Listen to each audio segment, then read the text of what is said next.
Our destination lies over that dune, beyond the ruins. Mark 'em well, Clive. It's all too easy to lose one's bearings in the sands.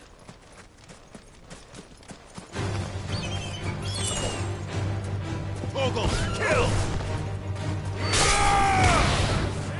All yours, Torgal! Torgal, kill!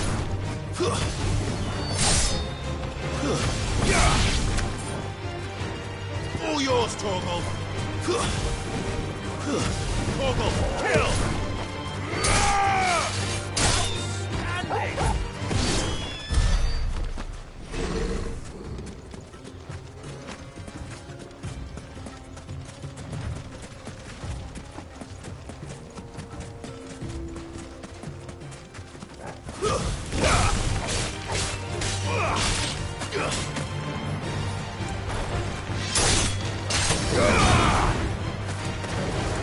Many years ago, when you were just born, you and I rode this way together, accompanying your father on a scouting expedition to Drake's Flag.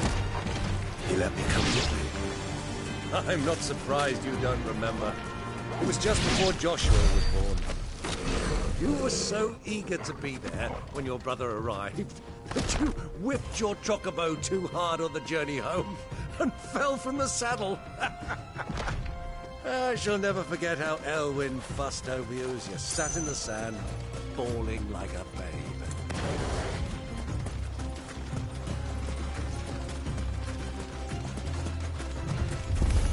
Now, Torgal! Outstanding! All yours, Torgal! Now, Torgal!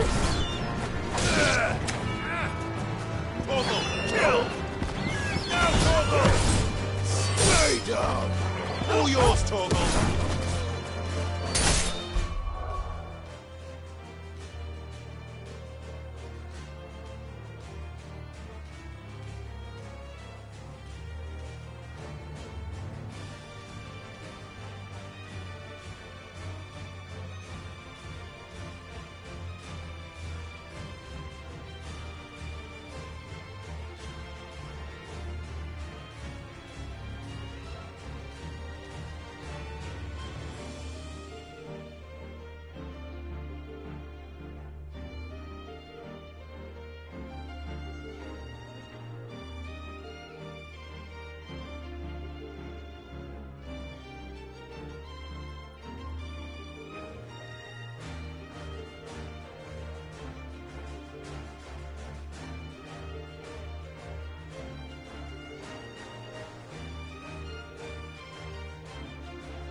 Stay down!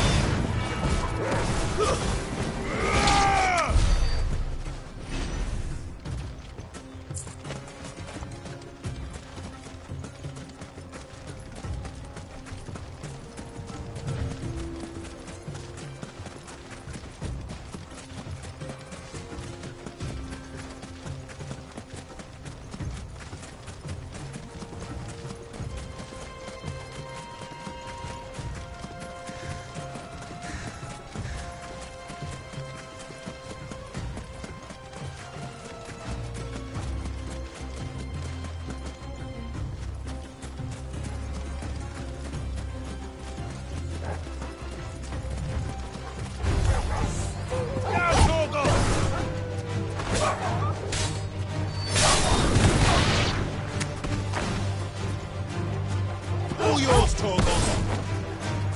Stay down!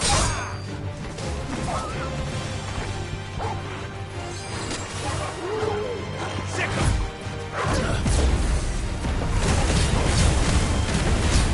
Torgal, kill! All yours, Torgal.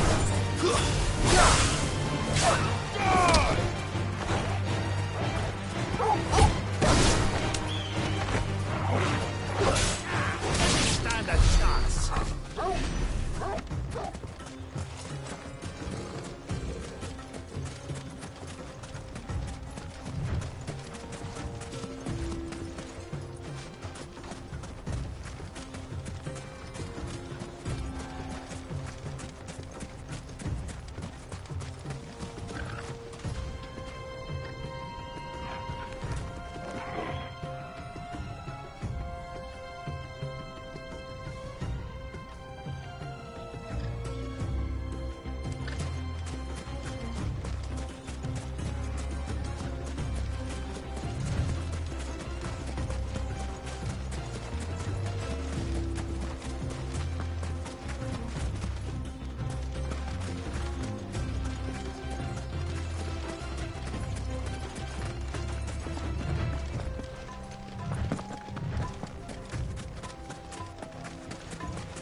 Ah, there she is.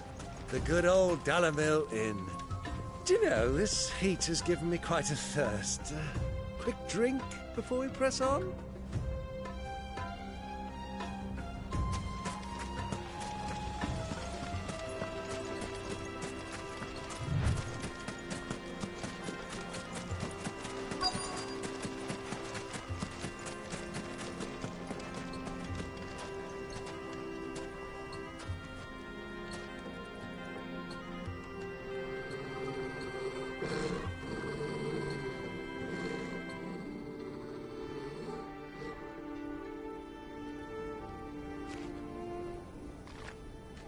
Look, there. Those are ashen steeds. No doubt about it. And such a long ride from Stonehere. Our Waluda friends must be soothing their saddle sores in the inn. Shall we join them?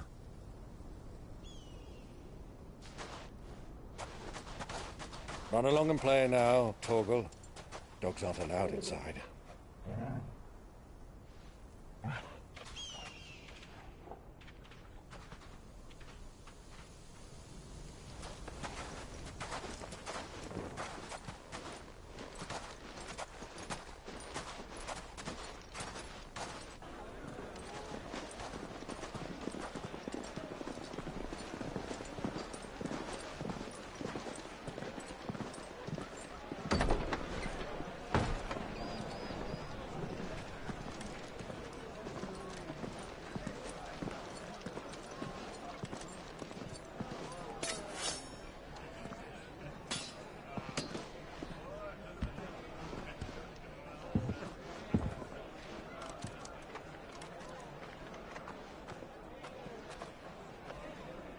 Good day to you. Eating? Sorry about my pal. He only talks when his mouth's full. What do you recommend? Well, if you're after something light, we do a fine chocobo soup with lentils and honey. 2 bowls of that, then. An ale. Right you are. Hey, girl! Coming! Your pal? Would you rather be my squire?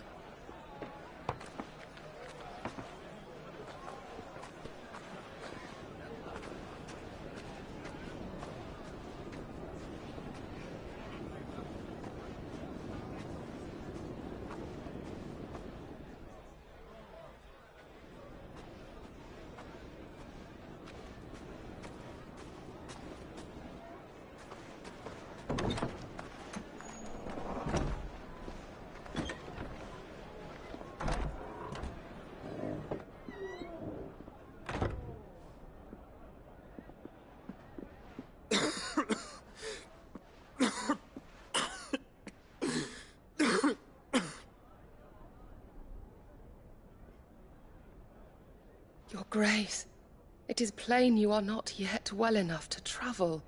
If you would only let me take you to someone who can better attend to your ills. No, we must press on. Prince Dion has returned to his camp and will soon depart for the front. I must speak with him at all costs. Miss this chance and I may never get another. You do understand that? Yes, Your Grace. But you must at least agree to take your medicine. I'll fetch you some water.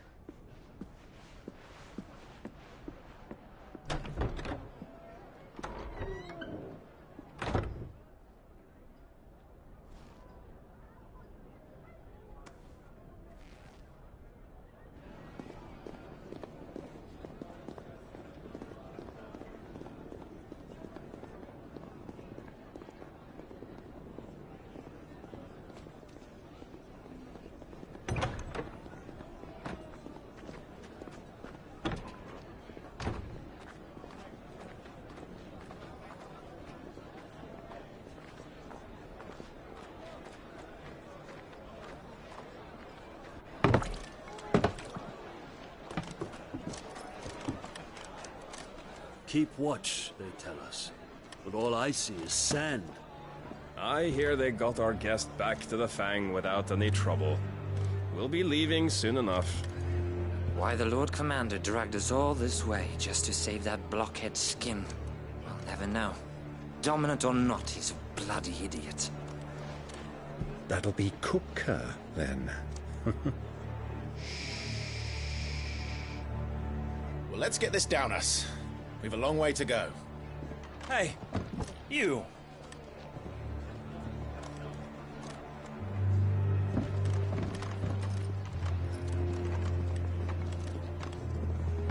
Uncle?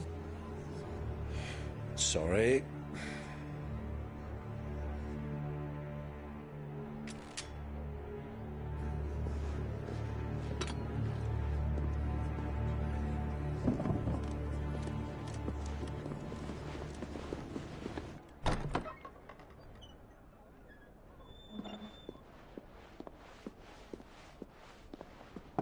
Can you walk, Your Grace?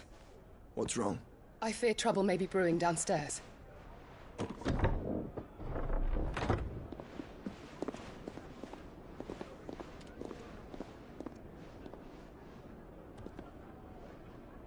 You two are travelers, are you not? Me and my companions are strangers here. Perhaps you'd be good enough to accompany us a while. Help us find our way. Sorry, lads, but we've got business in camera that can't wait. Ah, I'm sure you could spare us an hour or two. Friend.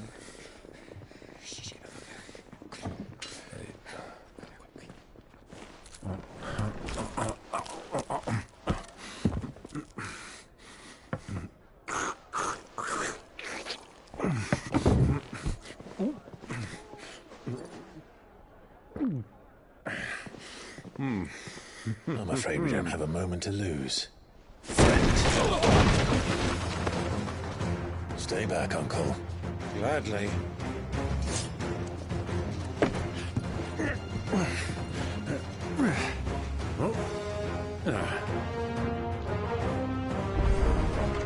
It's the outlaw. Take him. Try it.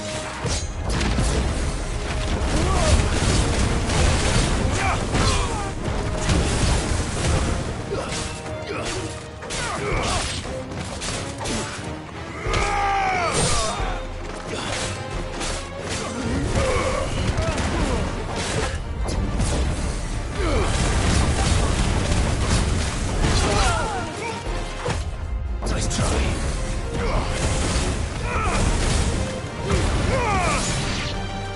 Bravo, my boy. Just like that.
for your trouble.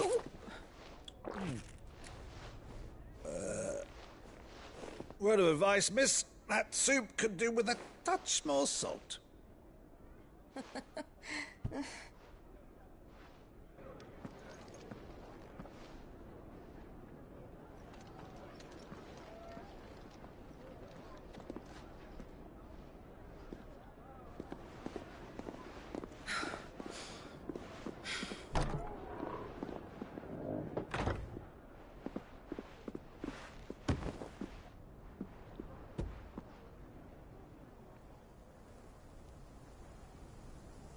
Now's our chance.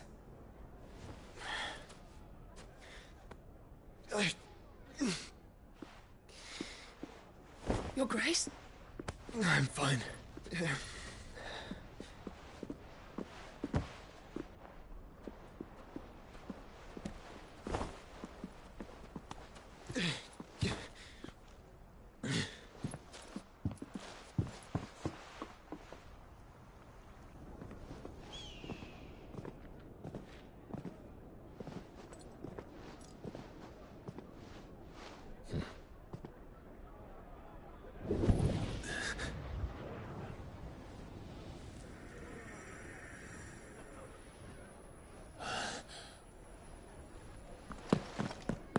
Clive?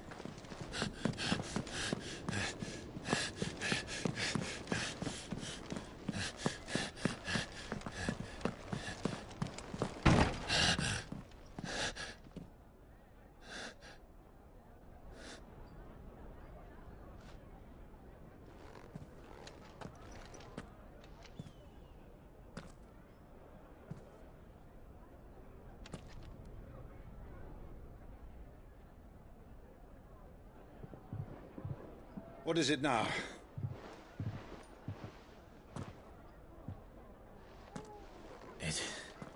It's nothing. Let's go.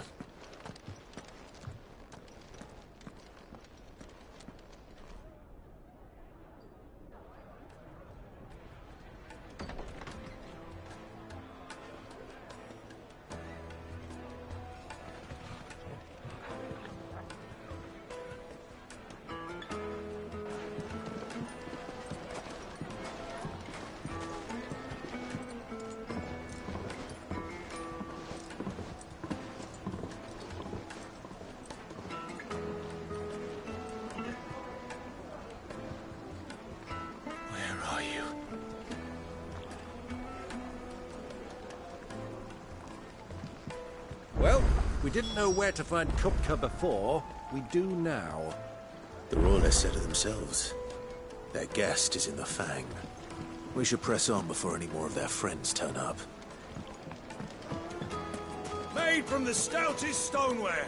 Won't chip, won't crack, no matter how rocky the road. Your arms are like iron. Are all your muscles so hard? Well, I'd be happy to show you, provided I can afford it.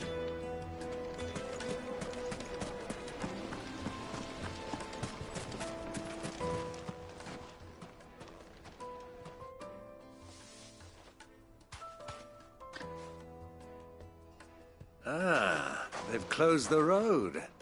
And it's the only way from here to the Fang. It would seem Lord Kupka is not accepting visitors at present. We have to get through that gate. Not by force, I trust. We've attracted quite enough unwanted attention already. By guile, then. Perhaps the Desert Hare can offer us her aid. Rosina Dalamil, woman of mystery. But how will we find her? We know naught of her but her name. And that she was working with Sid. Sid's other collaborators have all been people of means, the wealthiest and most successful members of their communities. I'll wager this Rosina Dalamel is the same. That would certainly help to narrow the search. We need only inquire as to who is in charge of the town. And that's exactly what I mean to do.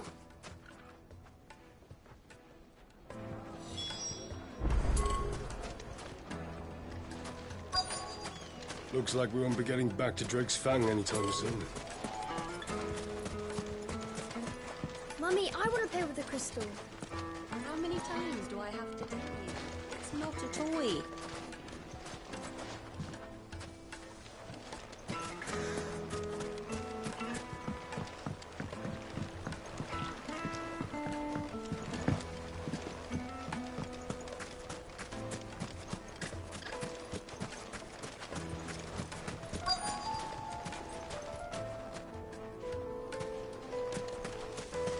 Crystal delivery's over.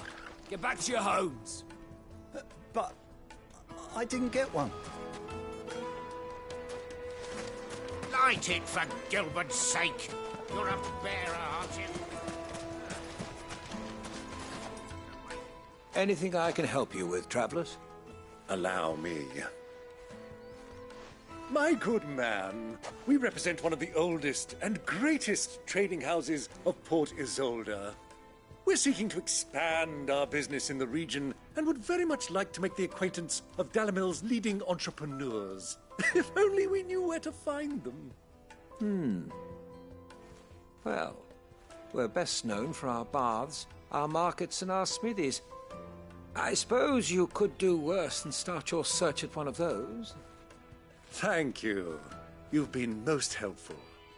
Oh, you wouldn't happen to know a lady by the name of Rosina Dalamil, would you? No. I can't say I do. Well, thank you all the same.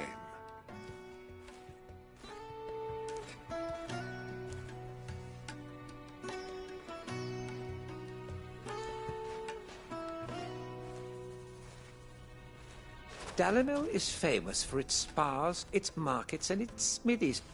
Somebody at one of those might be able to help you.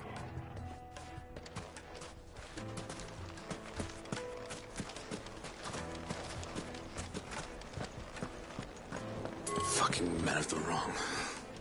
Anytime they pull their snouts up Gilbert's trough is when they want to lord it over us.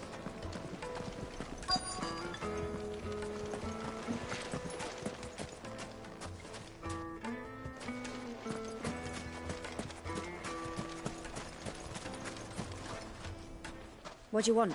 Can't you see I'm busy? I won't keep you long. I'm looking for someone. A woman by the name of Rosina Dalamil. Do you know her? Never heard of her. Is that all? One more question. If I wanted to find the richest trader in town, where would you recommend that I look? Oh, that's easy. The Briar's Kiss. Won't find a finer smithy this side of the strait. The owner's only a young sprig, but he's got all the right ideas. The Briar's Kiss, you say? Thank you. I doubt this young sprig is the person we're looking for. You said Sid's contact was likely to be an influential sort. Influence comes with age and experience. Believe you me.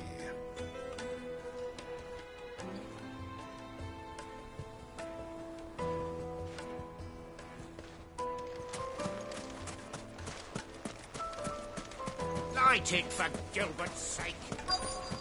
Looks like we won't be getting back to Drake's Fang anytime soon. Well, it's not like we've got a reason to.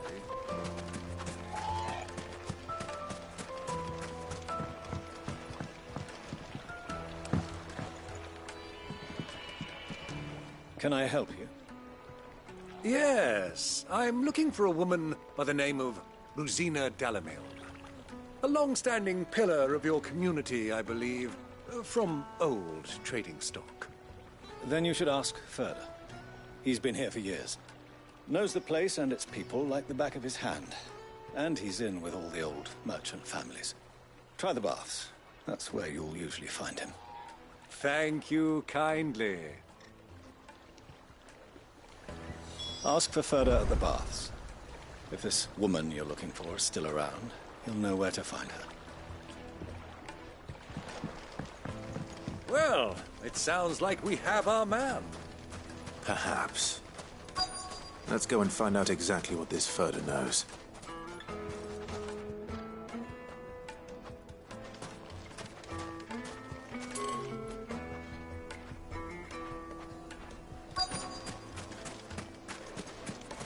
Sweet incense! What? Excuse me. Are you Ferda? I am. Can I help you, travelers? I hope so. You've lived here for some time, is that correct? Do you know Rosina Dalamil? We believe she may be a trader of some renown. And what business do you have with the Desert Hare? She was a close friend of mine. I was hoping she might be able to help me. Very well. Go to the bordello. I'll arrange an introduction.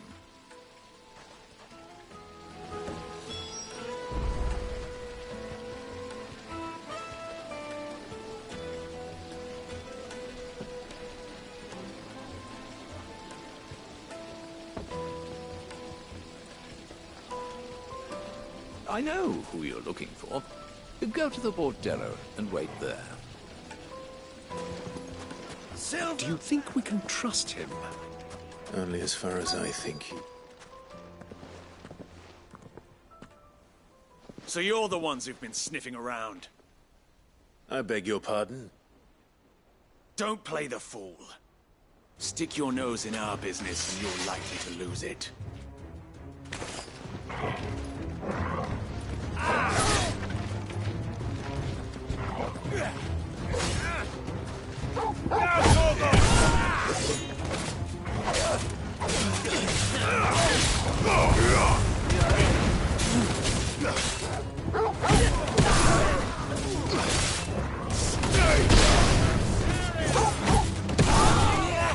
Nice try. Too slow.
All yours, Torgal!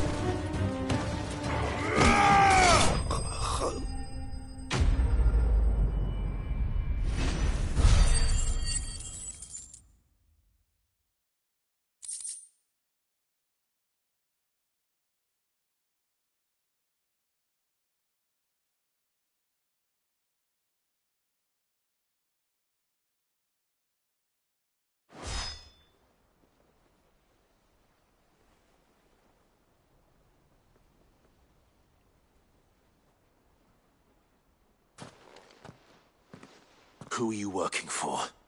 Him or her? Him. The boss. He wanted us to test you. Though one could hardly call that a test. Lord Ferda? Look what the cat dragged in. Your skill with a blade is rare indeed, my lord. A fitting talent for an outlaw. You know who I am. So what now? Call in the Men of the Rock and collect the bounty? That isn't my decision to make. Our work is done. Take him to meet his precious Rosina. She will be interested to make his acquaintance. Yes, my lord. To the Lock of Leisure, then. To the Lock of Leisure.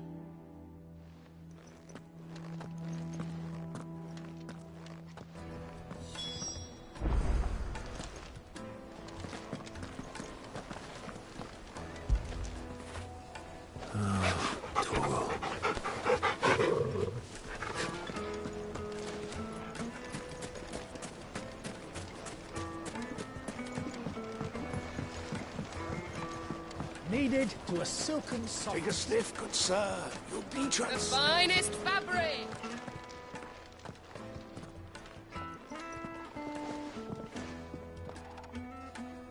Is this the place? Lubor's Forge. The Briar's Kiss. Ah, so it was the young sprig after all.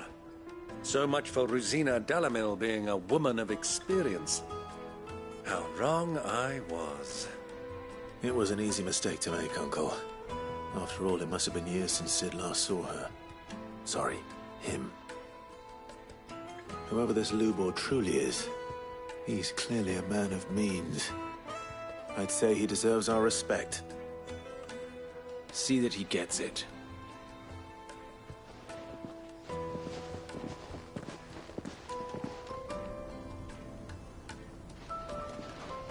Lubor, Lord Furder told me to bring them to you.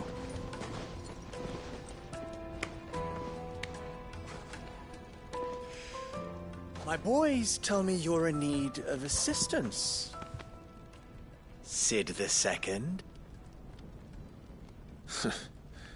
I won't waste your time. I need passage through the south gate.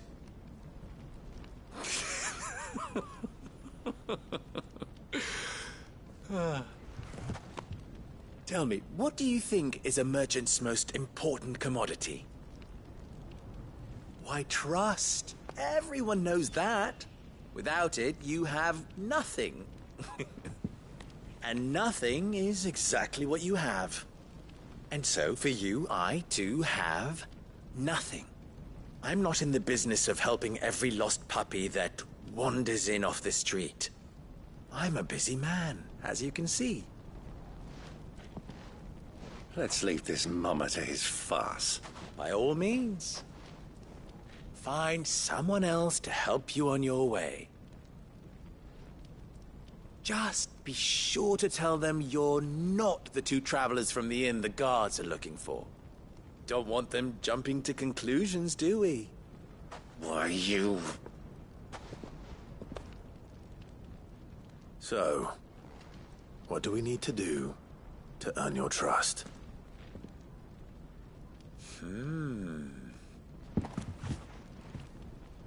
I like this one. Willing to do whatever it takes to get what he wants. Ha! Men like you have a special place in my heart. Why, you ask?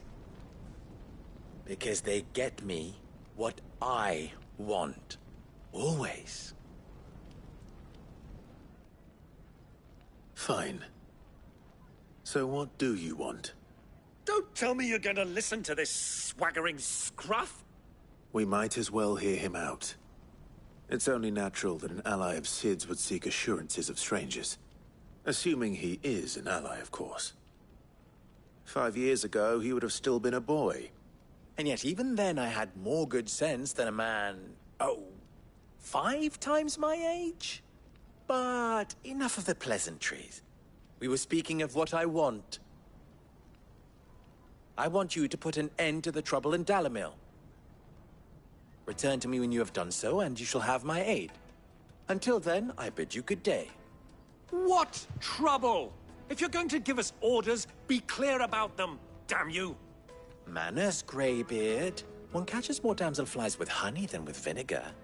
What did you call me? My apologies. A word of advice in recompense. Follow the crystals. Oh, but that was 3. Oh, I'm making this too easy for you. Ha! It will be easy. Solving his little riddle should be like dealing with him. Child's play. Let us divide our forces, Clive. I'd rather not drag this parlor game on any longer than we need to. All right. Good luck, Uncle.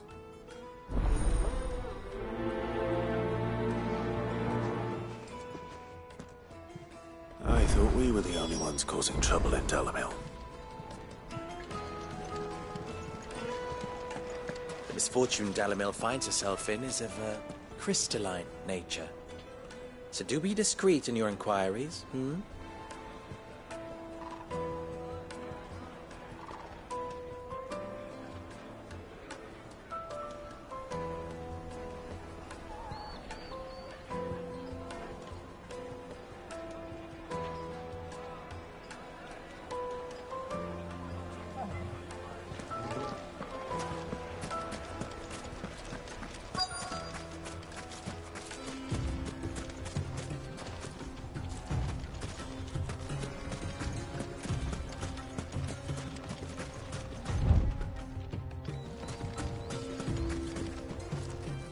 Excuse me.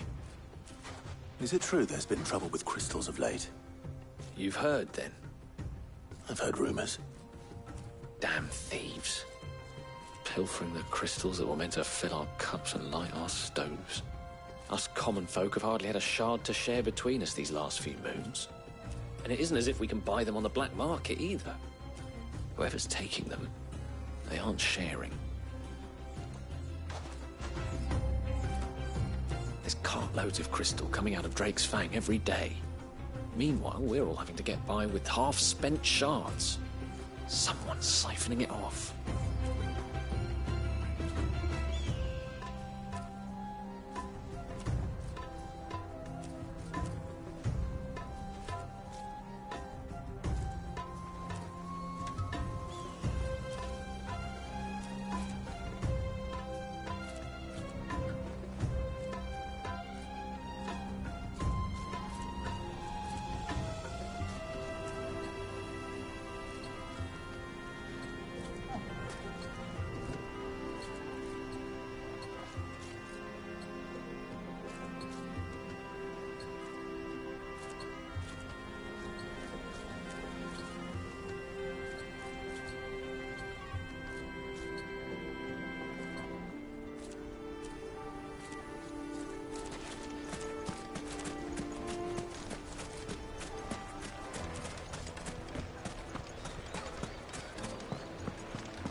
Do you have a moment? Depends what for. Just a question. Dalamil seems to be thriving compared to the other villages I came through on the way. Is there a reason for that? Well, we're a stone's throw from Drake's Fang, for one. The soldiers guarding the Mother Crystal and the shipments need a place to spend their hard-earned gil. The men of the Rock throw their money about like there's no tomorrow. Is that so? Well, thank you. Don't let me keep you from your work any longer.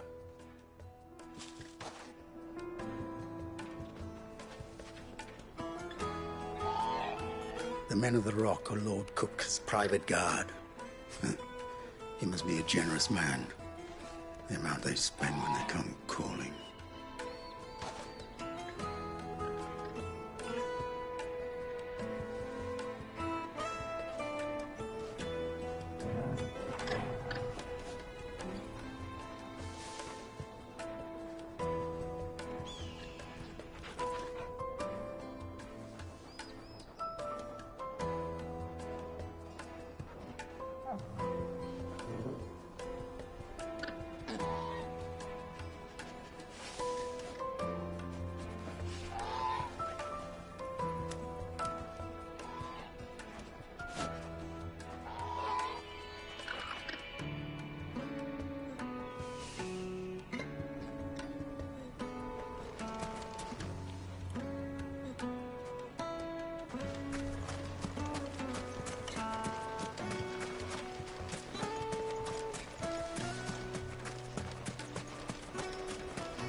A deposit? The juiciest meat from Green's fed birds. One bite and you'll be back.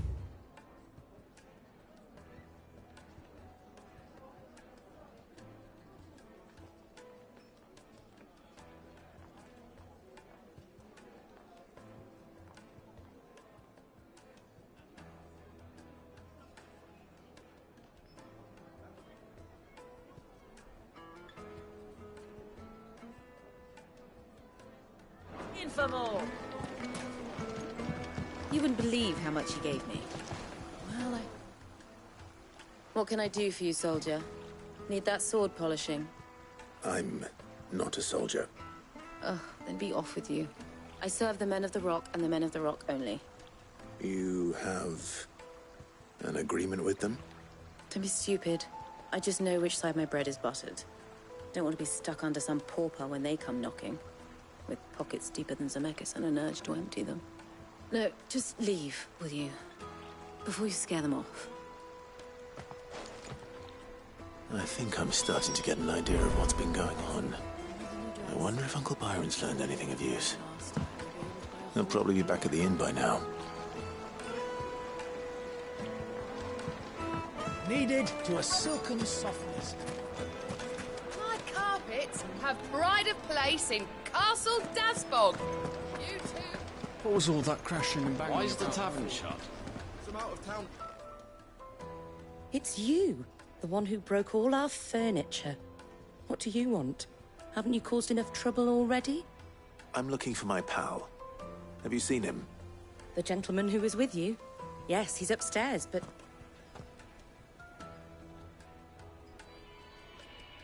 Thank you. I'll go and fetch him.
The inn's a mess of blood-soaked splinters, thanks to you. The least you can do is let us clean up in peace. I told the guard those soldiers started it. Don't need any more trouble.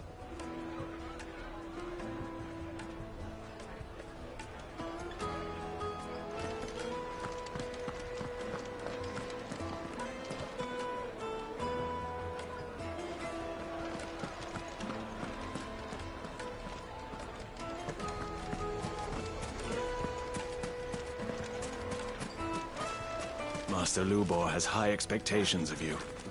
Don't disappoint him.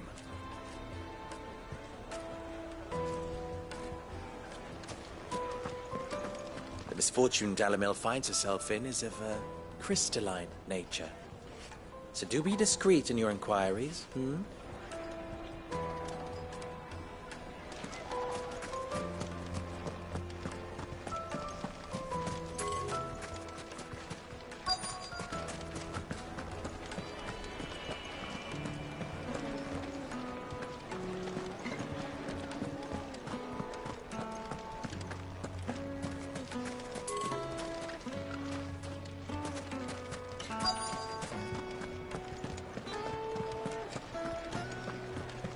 What was all that crashing and banging about before? Some out of towners picked a fight with the guard. The inn's a mess of blood-soaked splinters, thanks to you.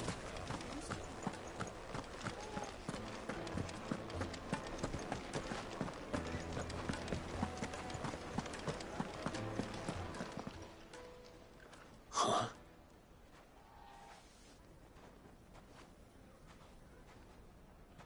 Will this suffice as a deposit? By the sands.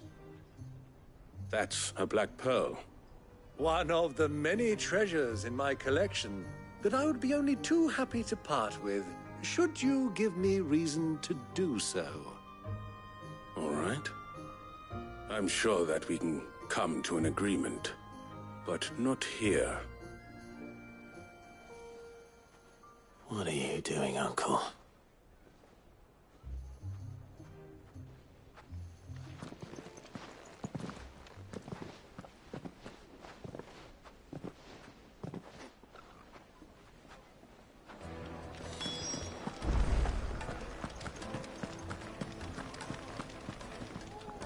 Care to explain why you're giving gifts to Kupka's men? Bait, my boy. One cannot catch one's prey without it. And I do believe I've snagged us quite the quarry. I started by asking around the markets as to where I might purchase crystals. I had no luck, of course. It's forbidden to trade in such things. But my uncharacteristic indiscretion just happened to attract the attention of those uniformed ruffians. They took me aside and said they could procure the crystal I sought if I proved I could pay for it. So the pearl was your proof? I thought they'd asked for more. A second-rate specimen like that would only fetch 500,000 or so. A small price to pay for admittance to the underworld. But enough about my little act of subterfuge. What did you discover? That the supply of crystals has dried up of late. And some people seem to think they're being stolen. Meanwhile, members of Kupka's private guard have been spending money all over town. I'll wager those soldiers you've been talking to have been siphoning off crystals meant for elsewhere, and pocketing the profits. I'll wager you're right. We'll meet with them then, just as you arranged, and put an end to the trouble Lubor spoke of. Ha! That preening popinjay thought this would be difficult. It just goes to show, one should never underestimate a Rosfield. We'll soon wipe that smirk off his face. I arranged to meet with the soldiers in a secluded corner of the Velcroy, far from prying eyes. The perfect place for a spot of double dealing. I trust I can count on your support, if things turn sour. Of course.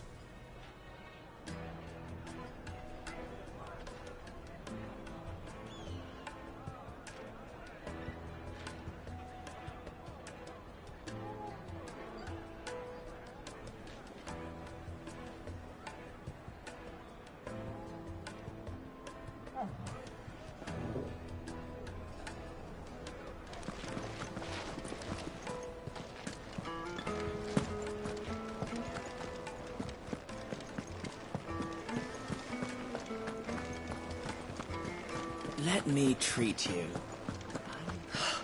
I need a drink.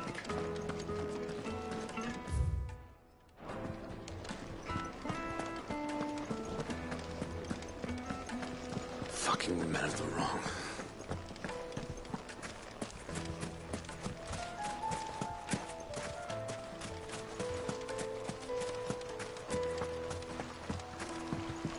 This river runs all the way to the southern seas.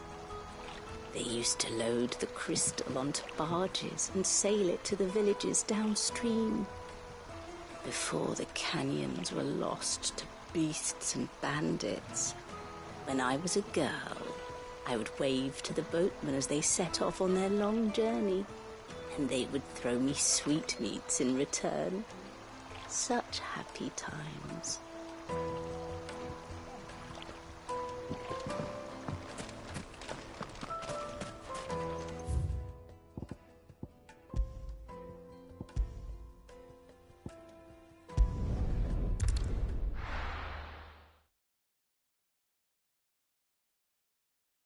Why is the tavern shut?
I'll take it from here.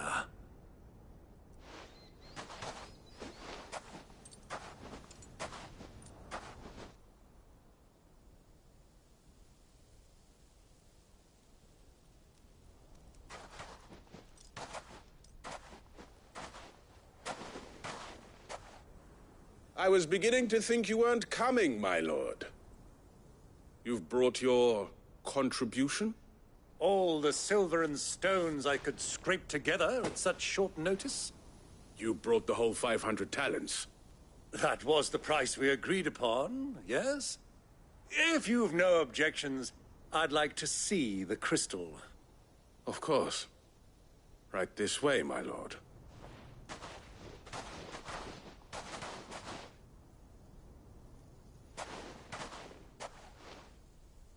Not bad at all.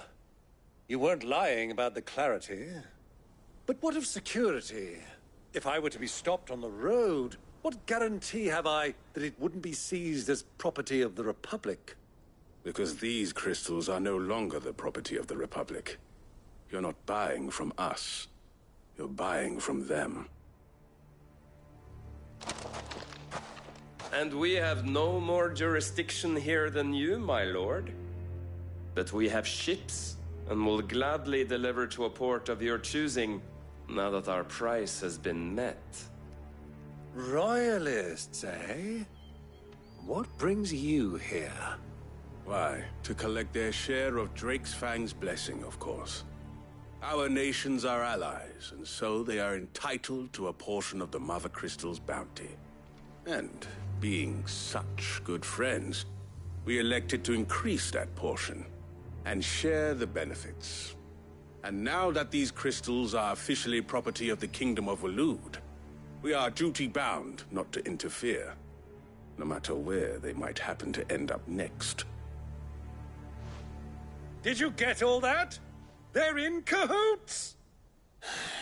So it would seem. My lord, what is the meaning of this? Double-crossing dogs. They're not here to do business. Kill them! Kill them both! All yours, Torgo!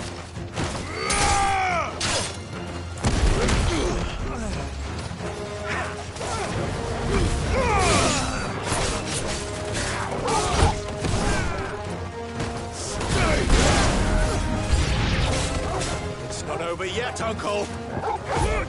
I'm just getting warmed up! Torgo, kill!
Well, that wasn't too bad.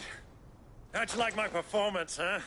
I've often played the villain on the stage. I think I did the role justice. Don't you? Greybeard, you were magnificent. The battle scene was particularly thrilling.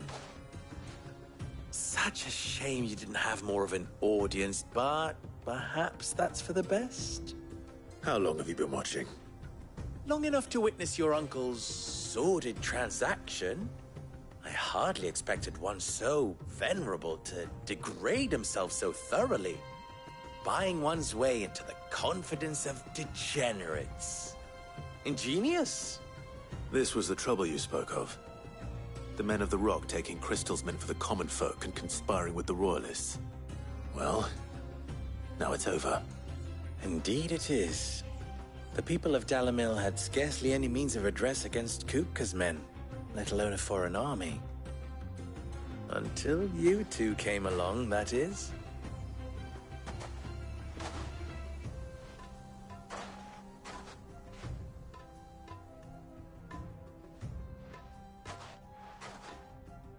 Well, we'd better get these crystals back to town. You won't mind waiting with them while I fetch a wagon.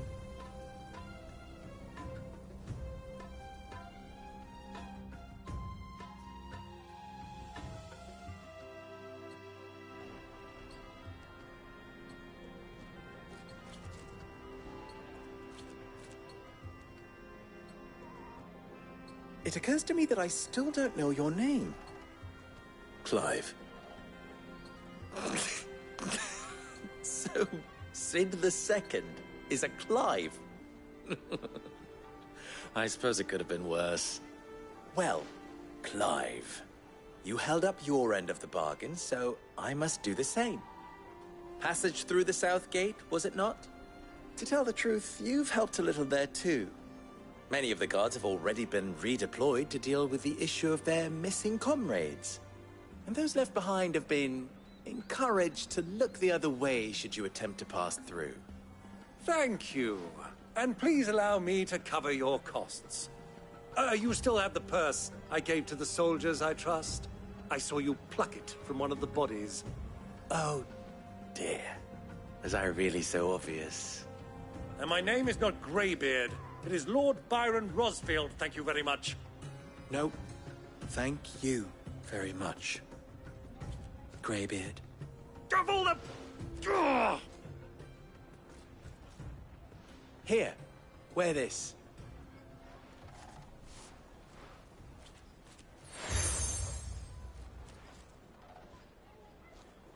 Any friend of mine who sees you with it shall be a friend of yours. Thank you, Lubor. And please, feel free to send one of my Stoluses back to your people.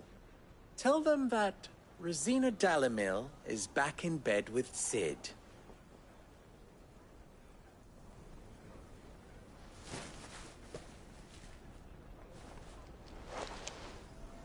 Omia Lostelan. Tuisa Achilles.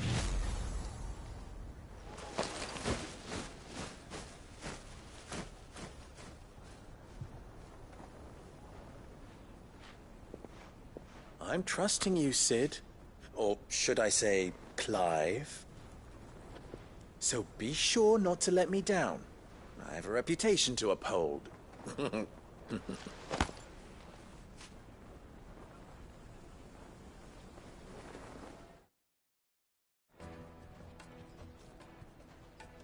Well then, I wish you a safe journey south.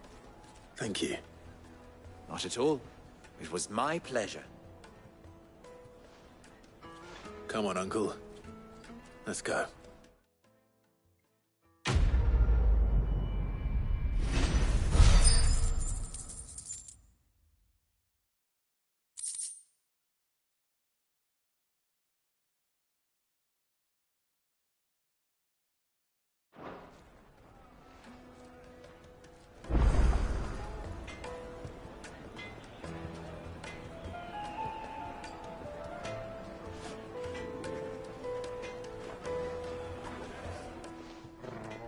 Clive.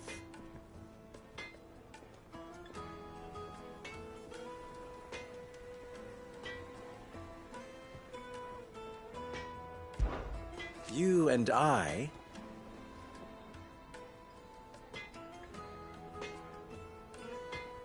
What? Alas. Still. Don't be a stranger. I've never even forged a button. Perhaps Forge Master Luber's having fun at my expense. I wouldn't put it past him. Neither would I. Oh, wait. Are you Clive? Sorry, my mind was elsewhere. I'm Sava, Master Luber's least accomplished apprentice. Soon to be former apprentice if I don't pass this test. Maybe I'm just not the resourceful type. People are buying up weapons faster than the Briar's Kiss can forge them, and here I am, unable to make a decent bit of kitchenware. He wants me to make a carving knife, one that embodies the spirit of Dalamil. Whatever that's supposed to mean. I don't suppose you have any idea what he's on about, do you? I'm afraid not. Never mind. Thought I'd ask. It was that or pack my bags.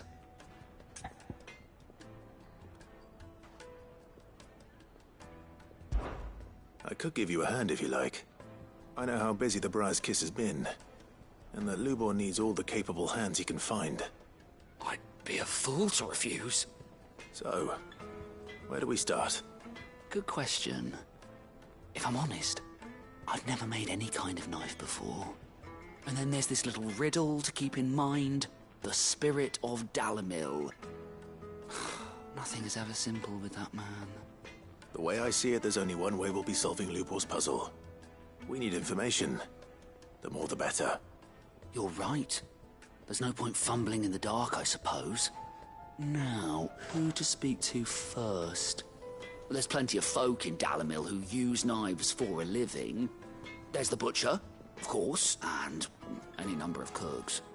They're bound to have an opinion or two about the tools of their trade. All right. I think we have a plan. Let's get to it, shall we? I'll talk to every cook I can find. You speak to the butcher, and anyone else you can think of. All right. Good luck. Let's hope that someone says something useful.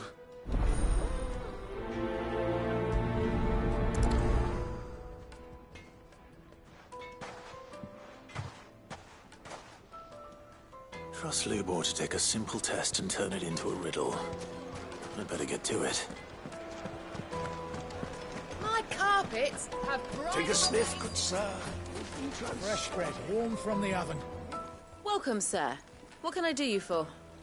A question, if you don't mind. I need to know what makes a good carving knife. You a blacksmith or something? Something, I suppose. Fair enough. Knives, is it? First and foremost, it's got to hold an edge. Most knives will make it through fat, no problem, but sinew dulls cheap steel in no time. Give me a blade which can slice through anything that crosses my chopping block, and I'm a happy woman. So a knife that stays sharp. Makes sense.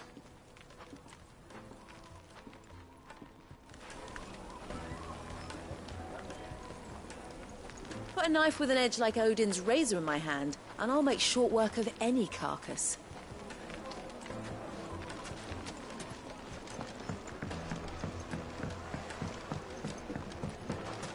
Made from the stoutest stoneware. The baths are, closed for scrubbing. Please bear with us a little longer. All those years of toil, every coin I've ever earned is tied up in this place. You all right? The baths are closed. Leave me be. On second thought, perhaps you are just what I need. Might your services be for hire? That depends on the job. I'd have you save my business, the baths. The water's turned scalding hot and all the crystals in Dalamil wouldn't be enough to cool it. I've no doubt that my woes stem from the water's source. But I can't go and investigate for fear of my customers thinking I've abandoned the place. I'm bound to these baths in more ways than one. I beg of you. Go to Dusnoff Terraces. Tell me what you find there.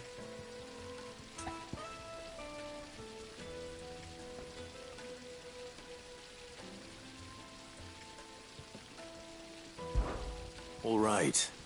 I'll go and take a look. Wonderful. It's not far. Leave the market by the south gate. The smell of sulphur will guide you the rest of the way. These baths are all that keep me from an ignoble end in a debtor's prison. My livelihood, my very life, is at stake.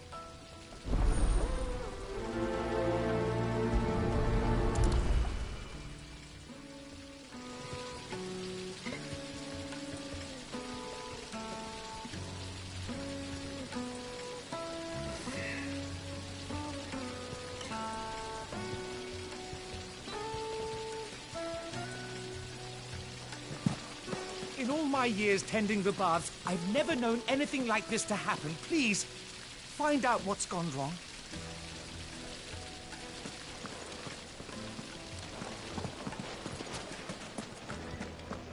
Hanging lantern! Ha! They've opened the gate! Lubor was true to his word. Mummy, I want to play with the crystal.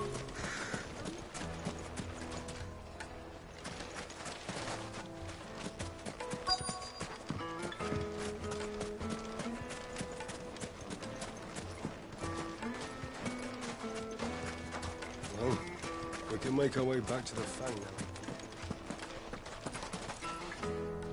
What is it? I'm in no mood for chatter. Sorry.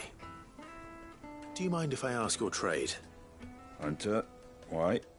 I have a question. Can you tell me what makes a good carving knife? I assume you use one out in the field. Has to be able to put up with some punishment. Can't be dealing with a brittle blade, not while I'm on the hunt.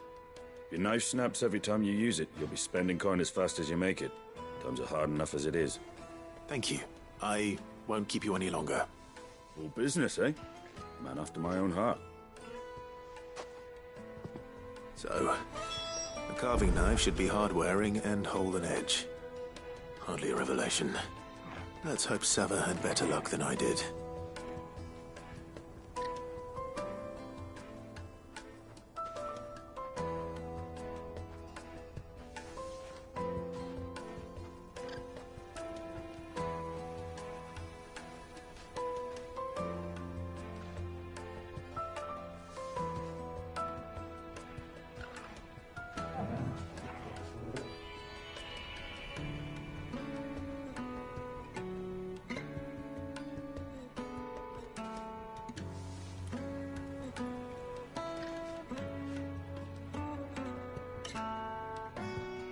Can't you see I'm busy? Unless you'd like a closer look at my knives.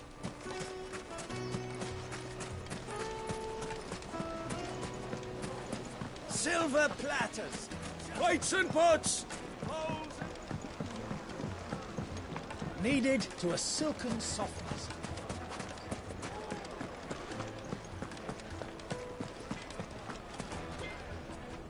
So, how'd it go?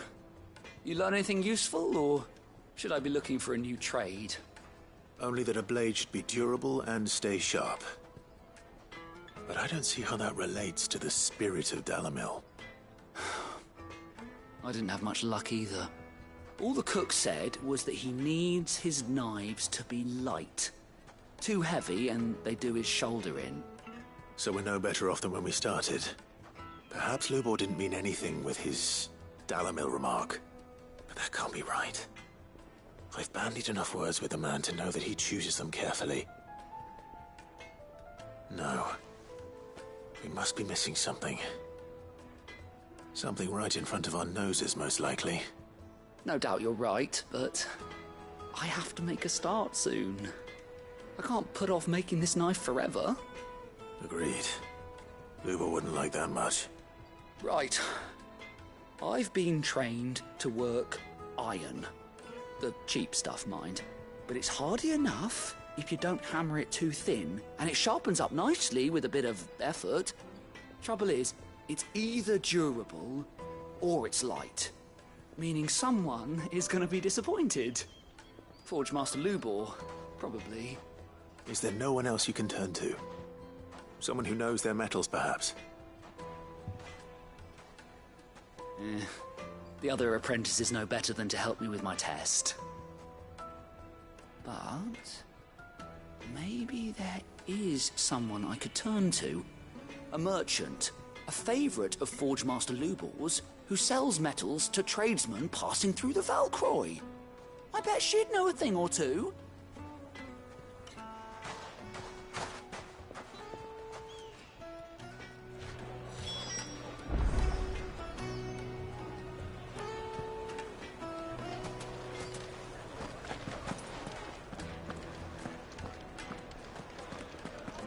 Is it true what I'm hearing?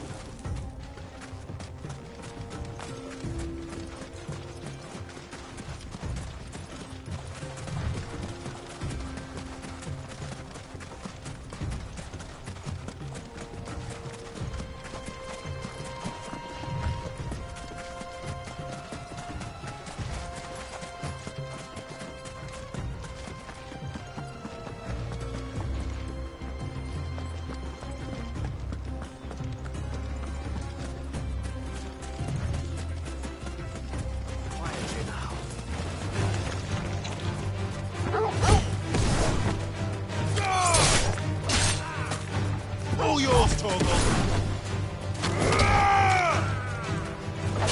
You're finished! Torgal, kill!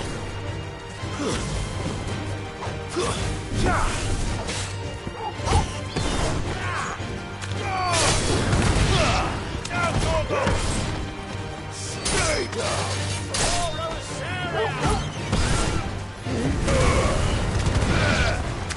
Torgal, kill! All yours, Torgal!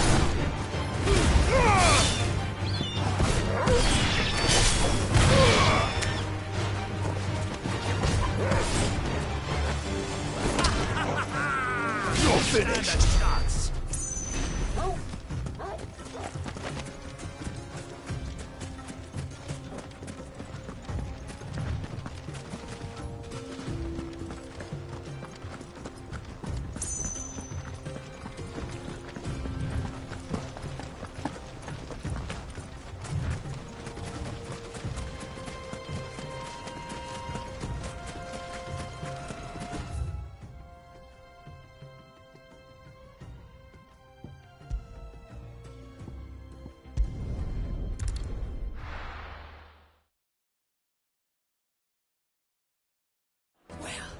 This is no good.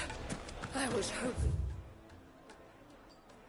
to get out of the heat for a little while.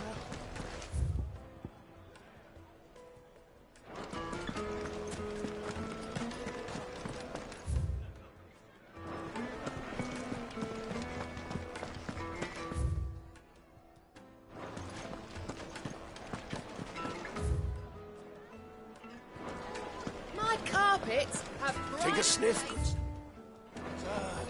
Fresh bread, warm from the oven.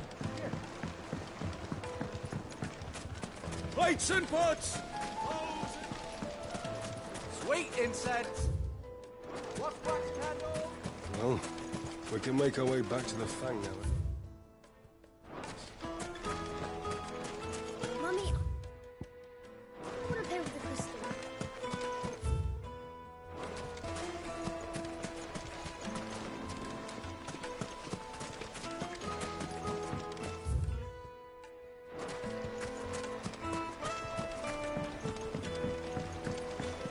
You've spoken with Lord Furder, then? He certainly knows a thing or two, right?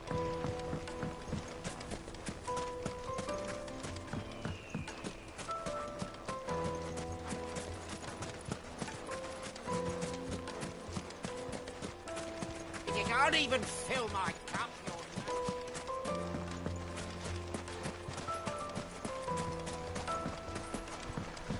This river runs all the way to the southern seas. They used to load the crystal onto barges and sail it to the villages.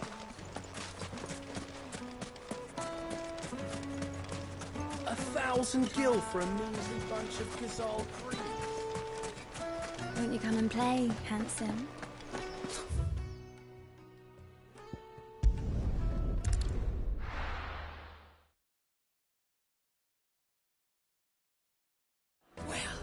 This is no good. I was hoping to get out of the heat.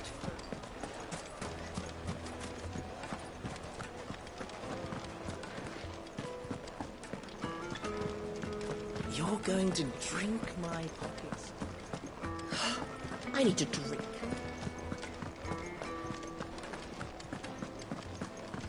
Fucking men of the wrong.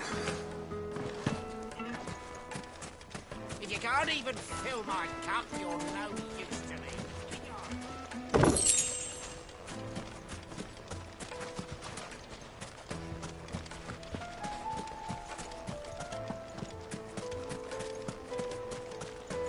Well, we can make our way back to the fountain. Mummy, I want to play with the crystal.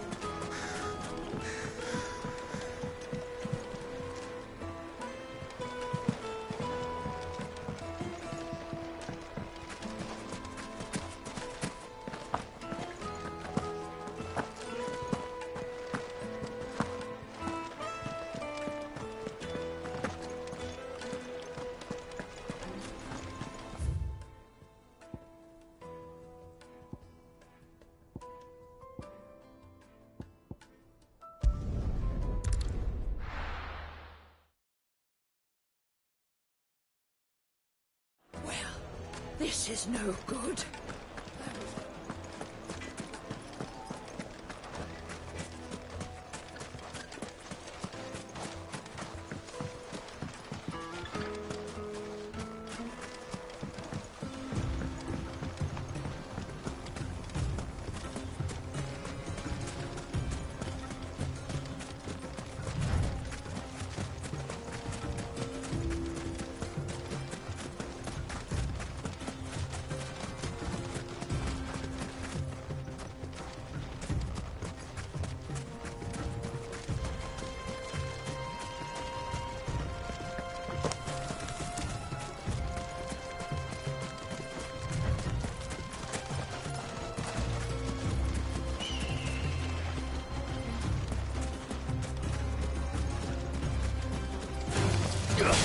All yours, Torgo! Now, Torgo!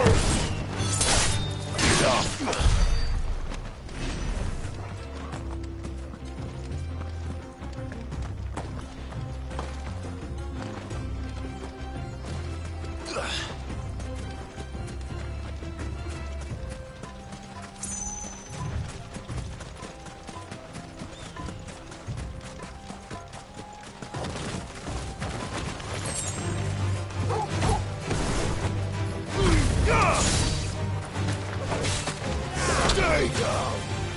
All yours, Torgo!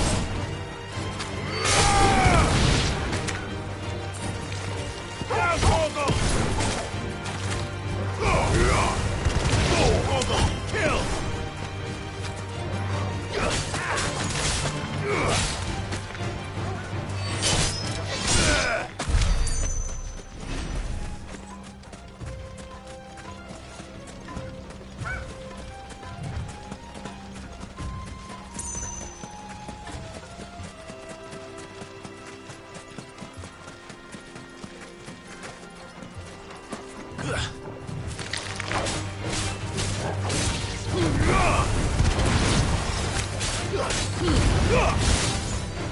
Now, Torgo! You're finished! Torgo, kill! Too slow. Soil and stone! Now, Torgo!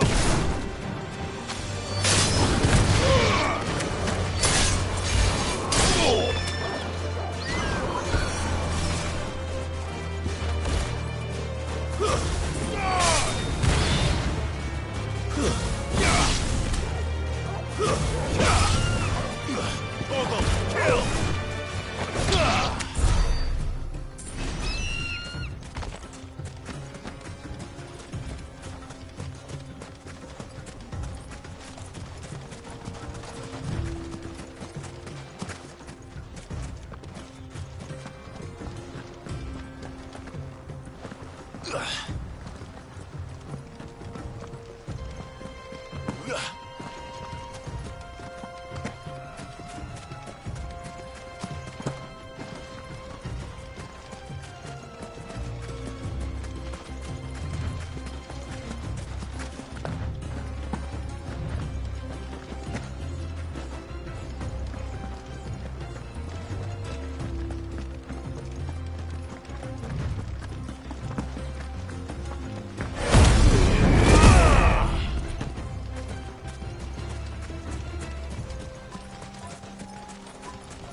Turn around, friend.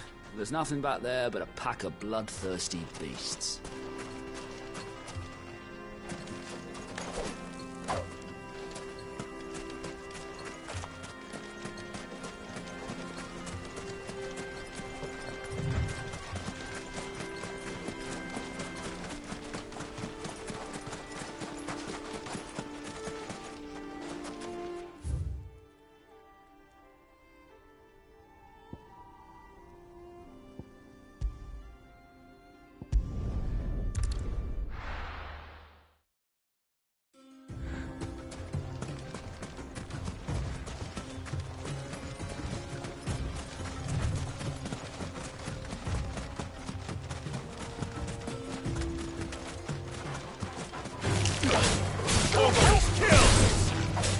All yours, Torgal!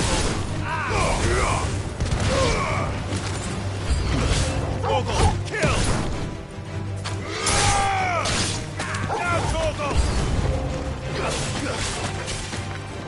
Outstanding! Torgal, kill!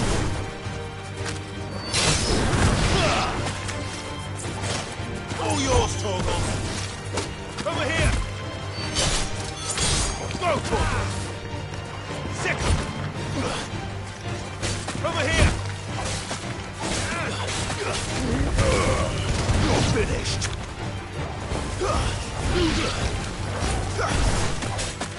Go, Torgal! Now, Torgal!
So, Lord Cook has finally made his move. Yes. I expect that's with an imperial. Any luck? Or will you be needing help with your bags? Well, I asked her, but... you tell him. If you're looking to make a knife that will impress a master like Lubor, there are options. They're just not that viable. Featherlight adamantite knives will get passed from generation to generation, never needing so much as a lick of the whetstone. But adamantite ore is unique to ash, so it doesn't come cheap. And it's beyond my skill to handle. Unique to ash. Are there any materials unique to Dalamil? Something which could be mixed with iron to refine it. Make it lighter. What are you getting at? You said that Lubor trained you to work iron. Then that's what he'll expect you to use. But he would have known that it would either be too heavy or too brittle for a carving knife. Perhaps his Dalamil remark wasn't a riddle, but a hint. If it's cheap metal you're using, then there's always limestone, I suppose. Folk first settled Dalamil to get at her mineral deposits. And, if you know the trick, it can be melted down in the furnace to drive out impurities from low-quality iron. Bloody hell! That must be it! I don't suppose you know the trick, do you? It's hardly my speciality, but I've been around enough blacksmiths to know how it works. Looks like I've got some learning to do. Clive, I hate to ask after all that you've done for me, but... The limestone? Fine. I can hardly abandon you now. Besides, I want to know if this is the answer to Lubor's little riddle. I can't thank you enough, Clive. You'll have no trouble finding limestone over in the terraces. The place is bloody made of it. Then I suppose I'll meet you back at the forge. Right you are. I'll see you shortly. So, do you crush it up, or just throw it in the furnace?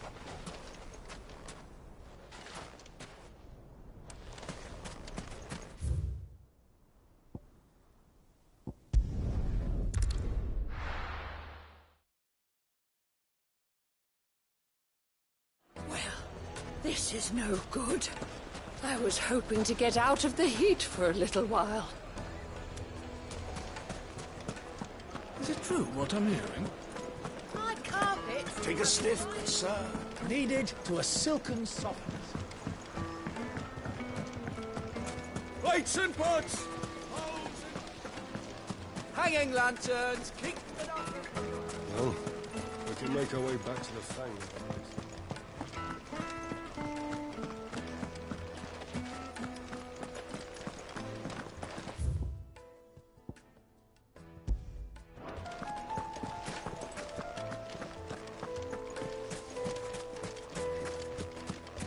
We should get going soon. Do you have water? Ah, I'm not too late. What is it, Lubor? A question that I neglected to ask earlier.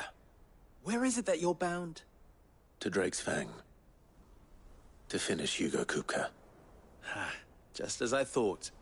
Then allow me to share a secret. Drake's Fang is currently riddled with royalists.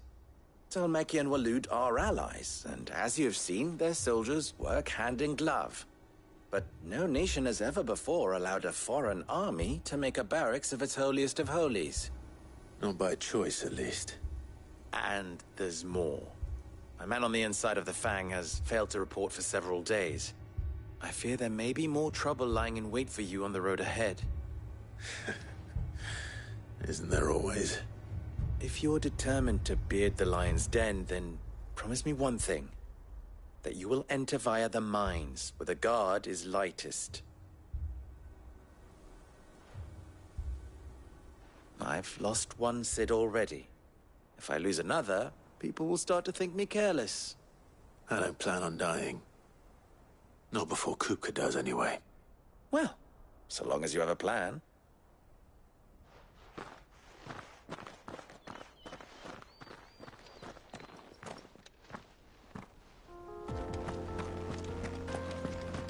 Drake's Fang should be just beyond these springs. Shall we press on?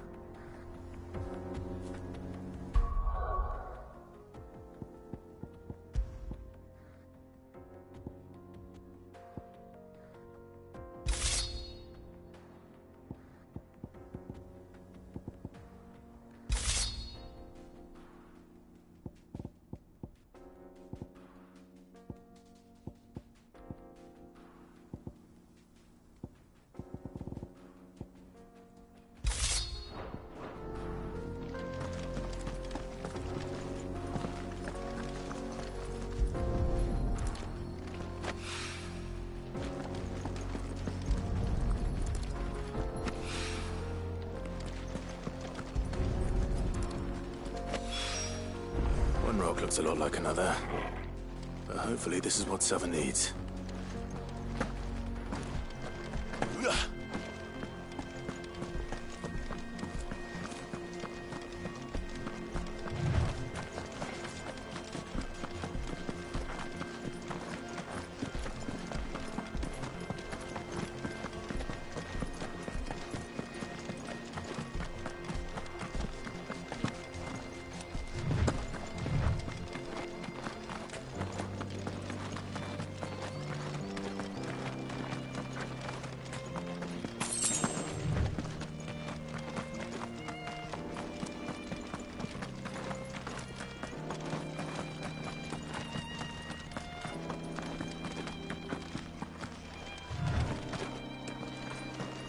Something awful's taken up residence in the springs.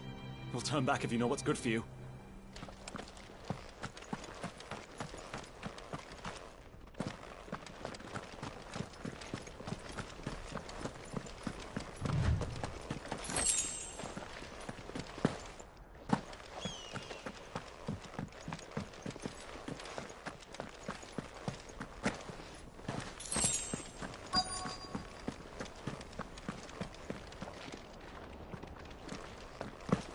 By the flames. That explains the heat.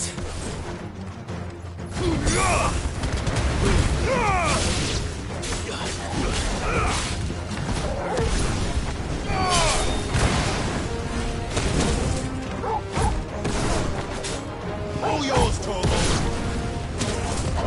Too slow. Torgal, kill!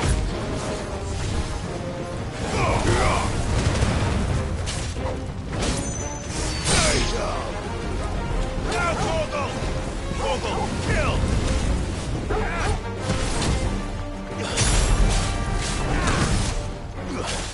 Now, Torgal! Nice try. Torgal, kill! All yours, Torgal!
Let's cool things down a bit.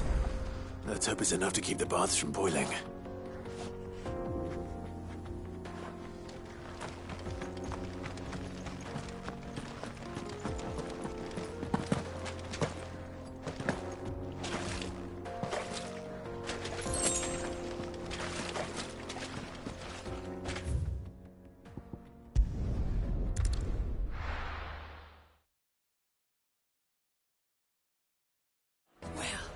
This is no good. I was hoping to get out of the heat for a little while. Is it true what I'm hearing? My carpets. The most fragrant herbs and fresh bread, warm from the oven. Made from the stoutest There he is. The man who saved my business. I was hoping we'd be seeing you again. The baths grow more bearable by the moment. It won't be long now before we are back to business as usual. I'm glad to hear it. Now, tell me this. What did you find at the terraces? What threatened to make me a pauper? Not what I expected, that's for certain.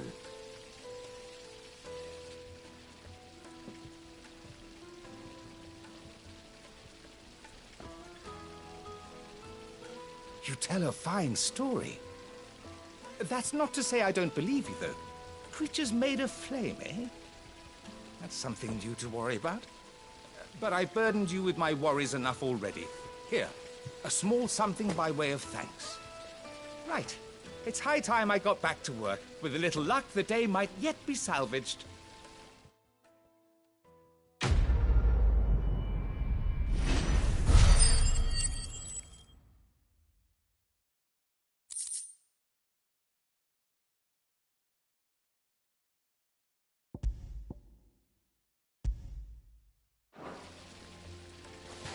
It's just as well I sent you to the terraces in my stead.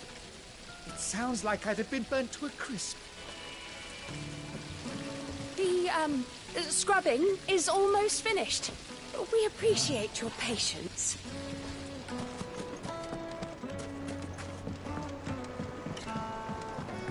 Needed to a Juiciest meat silken from soft. greens. It would make The finest fabrics. Fresh from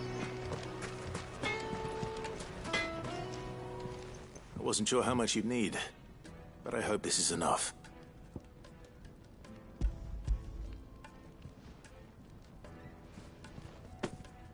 You are one of the good ones, you know that. You and that merchant both, she's got quite a gift for teaching that one. Now, time to see if limestone is the secret weapon we were hoping for.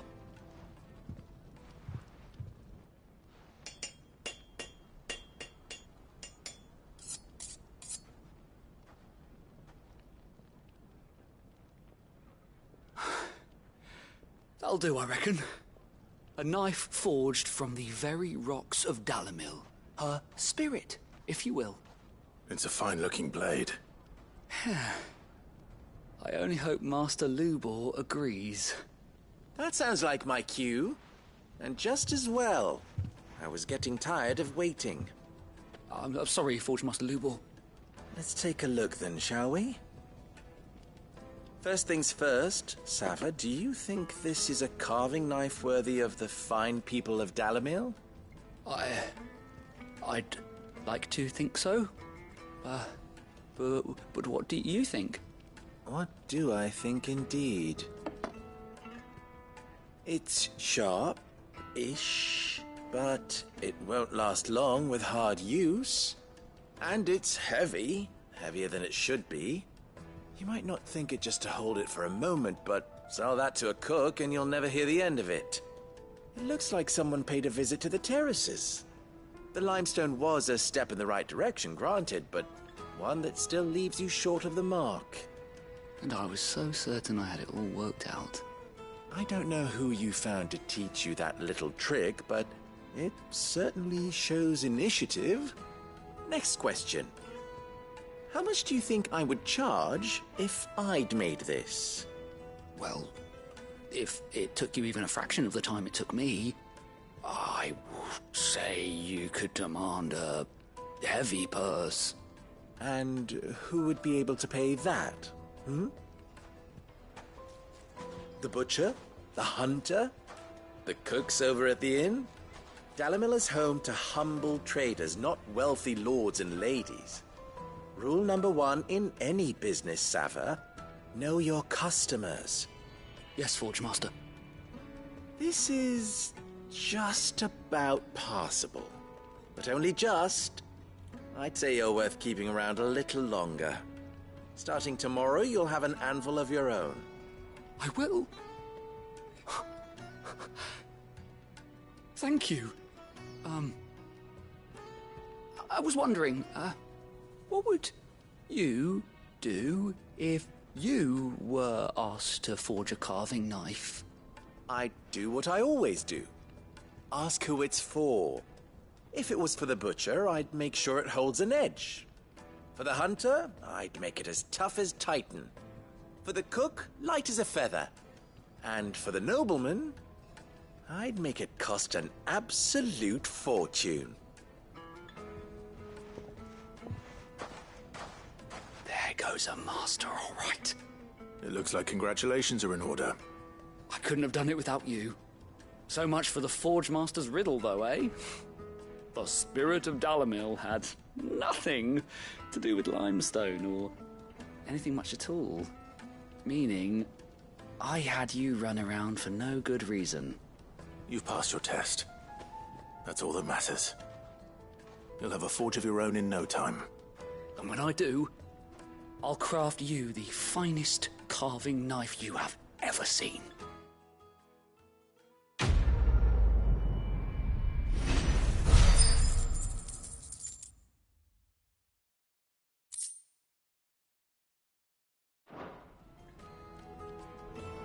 Thank you, Clive.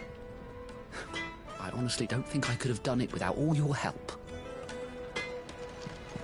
I hear you and the Master are working together now. Glad to have you on board.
true what I'm hearing? My carpets have pride of place. Fresh bread, warm from the oven. Plates and pots! Hanging lanterns, keep the Well, we can make our way back. We should get going soon. What do you want? Have water? Directions? Either take this road to the Fang, or piss off back the way you came.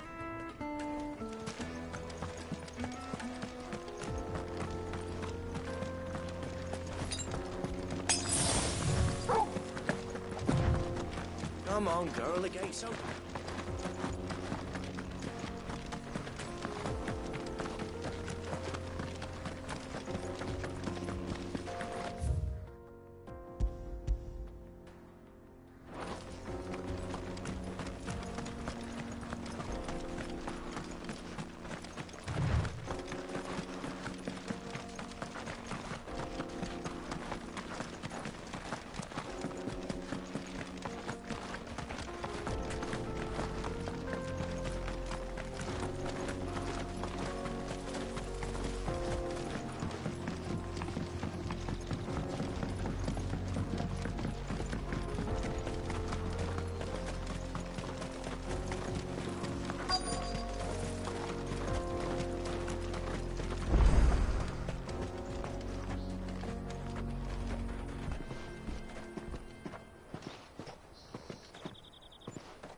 There it is. Drake's Fang.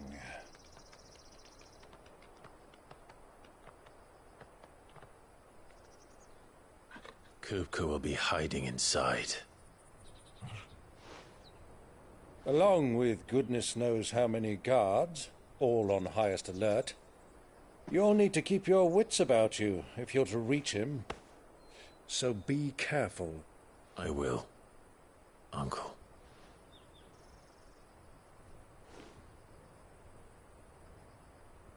Before you go, Clive, allow me to apologize.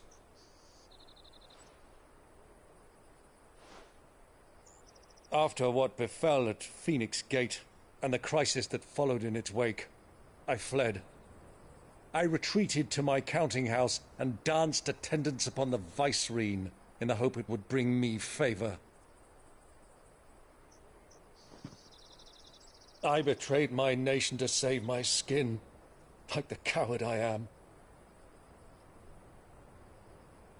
And I'm sorry. Uncle, please. It's not too late, Clive. Rosaria is yours by right, and there are those that would help you to take it back. Had I the courage of my brother, I might already have done so. But that ship has sailed. You, however... No. Forgive me, but I cannot. I fight to build a new world now. A better world. Where men can live and die on their own terms. I was raised in a nation that strove to improve the plight of bearers.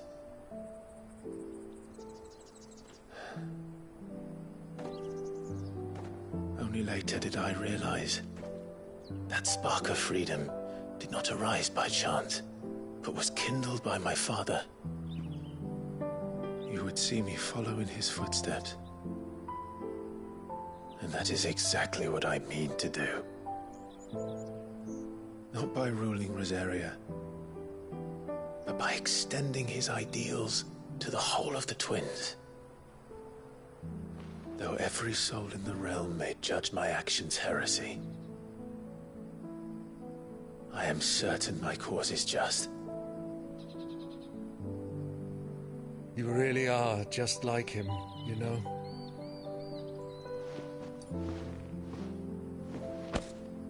Thank you, Clive, for coming back to me. I am proud to call you nephew.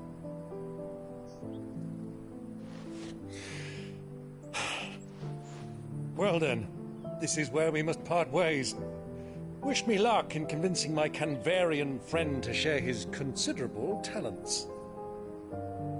I mean to plunder his coffers and prove myself worthy of a place in your merry band. Till then, my boy. Till then, go safely, Uncle. And you, nephew. We have much to catch up on, you and I. I shall expect you to regale me with the tales of all your adventures when next we meet. You can regale me too, Torgal.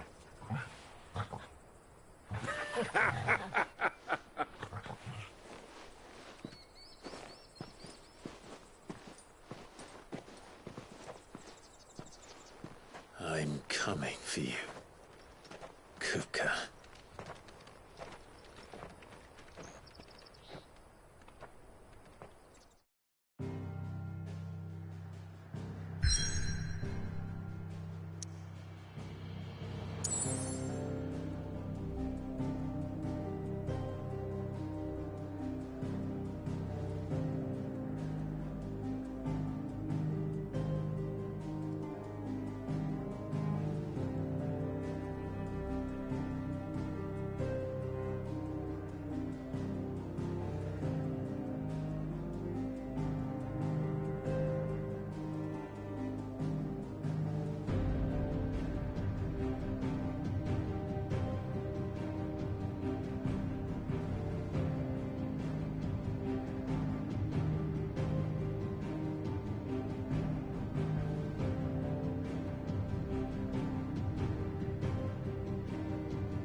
Fuck! What have they stored? What has that gutter rat done to me?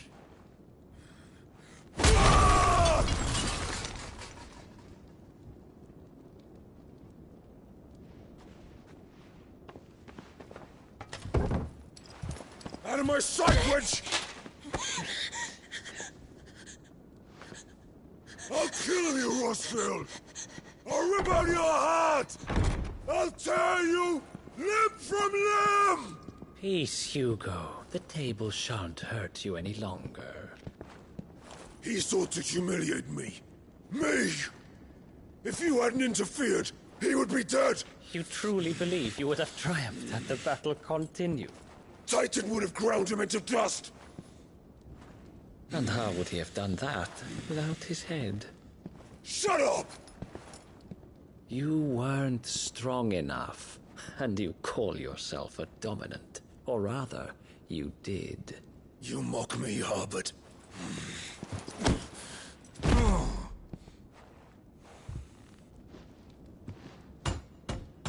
Do you see, Hugo?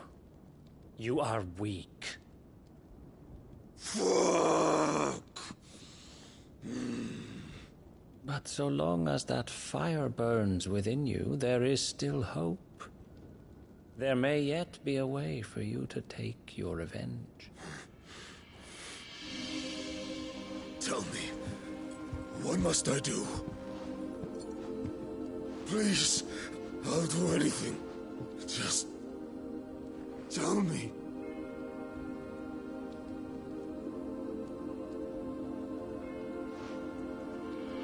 The heart. What of it? A Mother Crystal's heart is the most concentrated source of ether in all creation. Perhaps you could take advantage of that. Of course, the crystal would not yield her blessing to any ordinary man. But then, you are no ordinary man, are you, Hugo?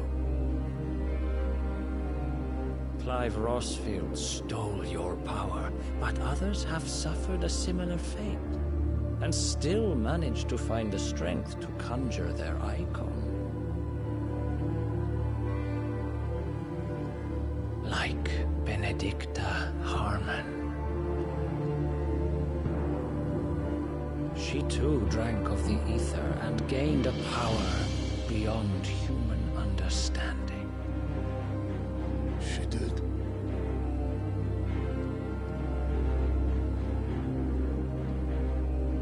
Benedicta. Benedict.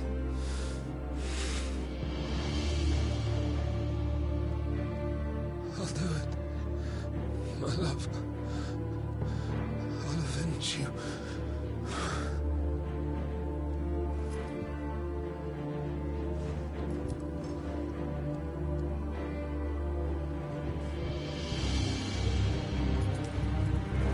Run along now, Hugo. You need only follow the light.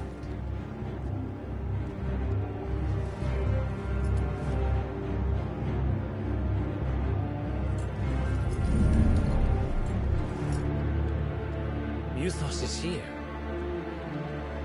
Very well, it shall be so. You may leave everything to me, Your Majesty.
Did the Royalists bring them from Ash?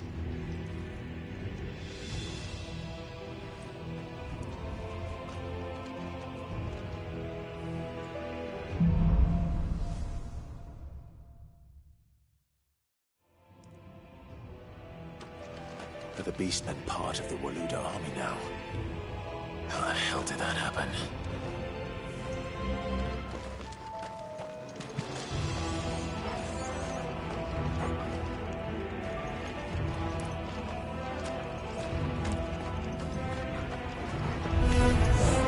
They spotted us. We need to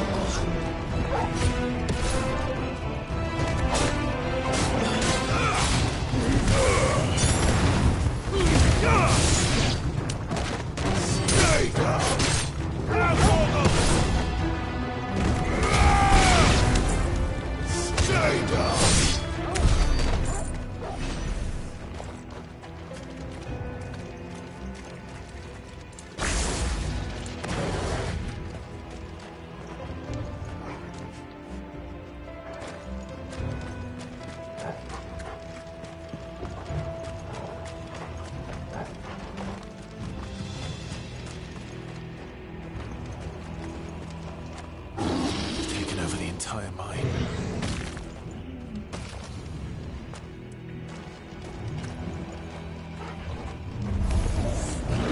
All yours, Torgal!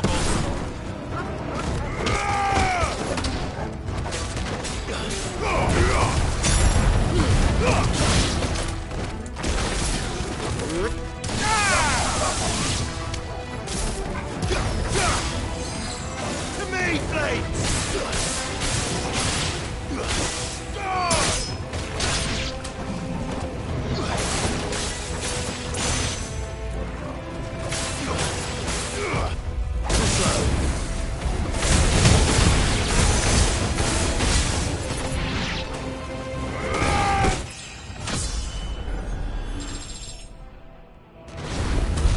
So much for the men of the Rock.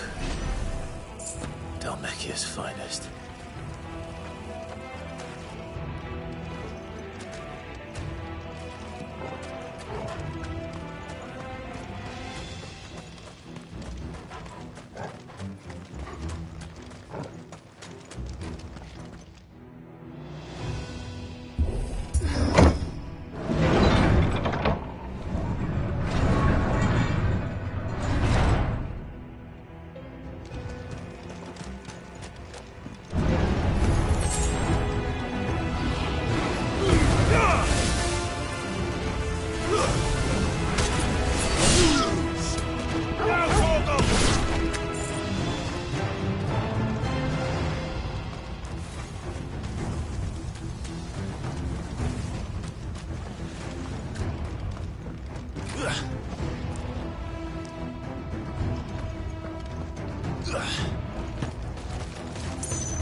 Fine hound.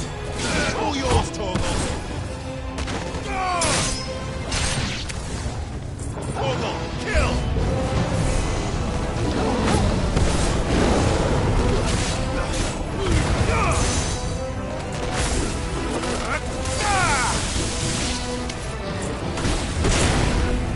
All yours, Torgal.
Won't be going any further this way.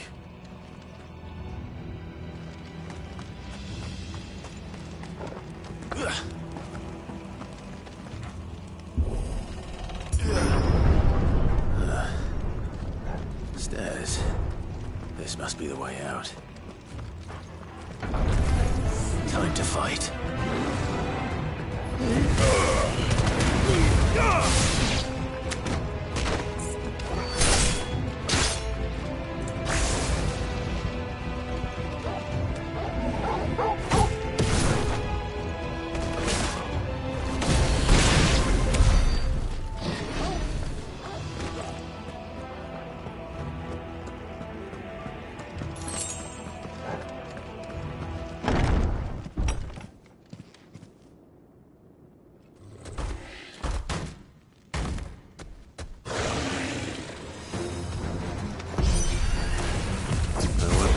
Past this one. How did it get in here?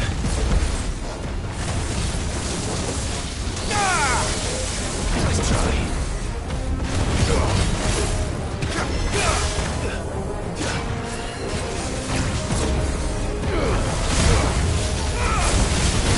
Let's try.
I won't be sneaking past this one. How did it get in here?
flames. Come on, Torgal.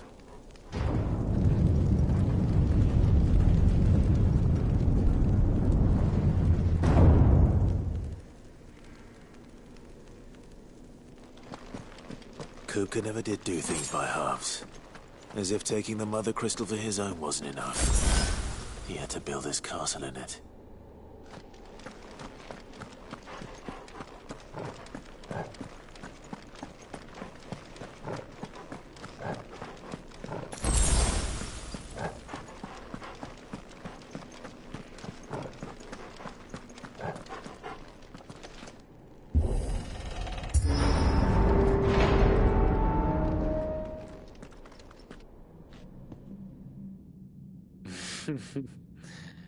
Let the trial begin.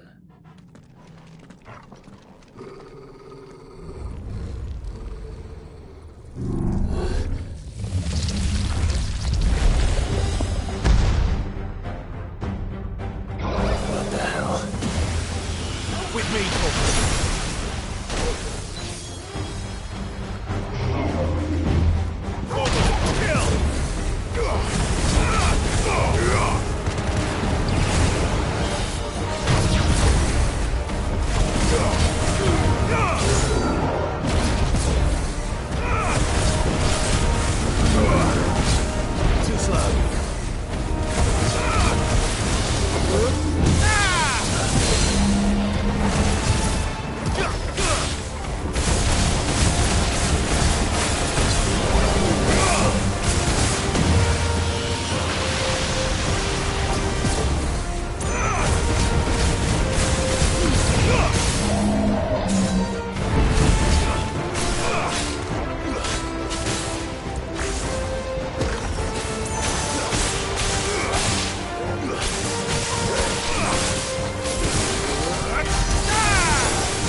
Seems we're expected.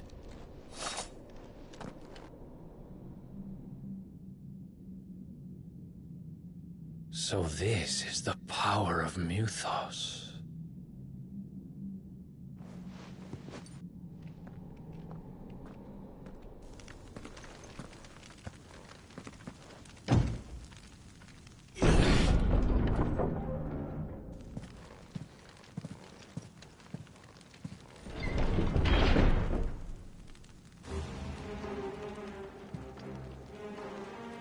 Did the orcs do this too?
What the hell is going on?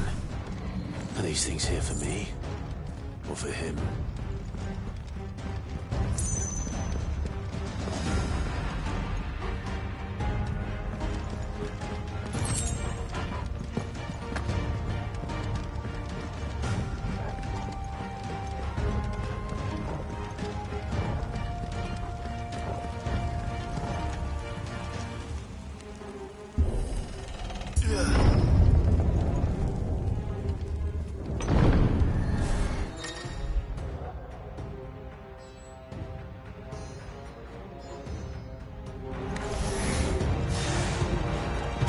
All yours, Torgal.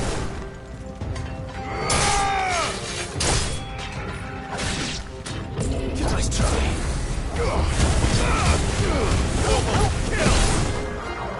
Stay down. All yours, Torgal.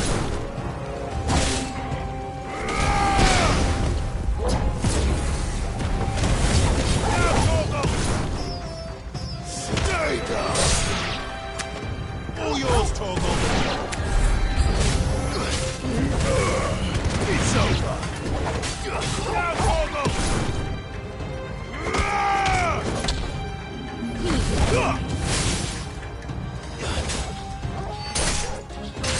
Torgal, kill.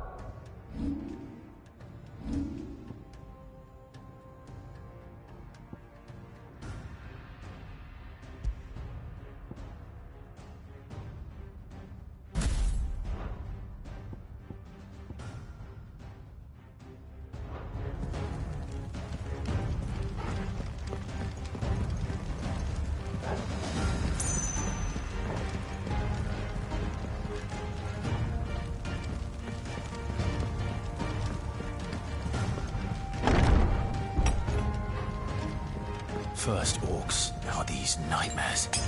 Is this your doing, Ultima?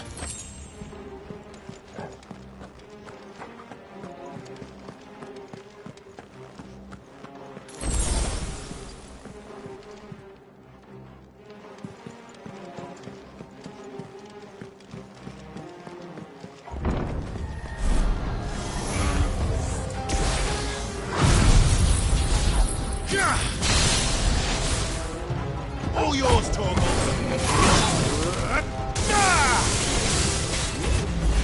Now, Torgal. Too slow.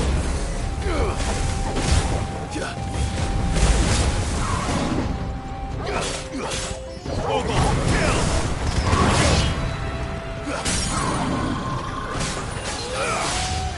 Now, Torgal.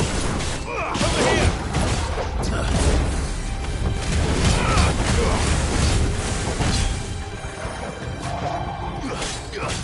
Torgal, kill.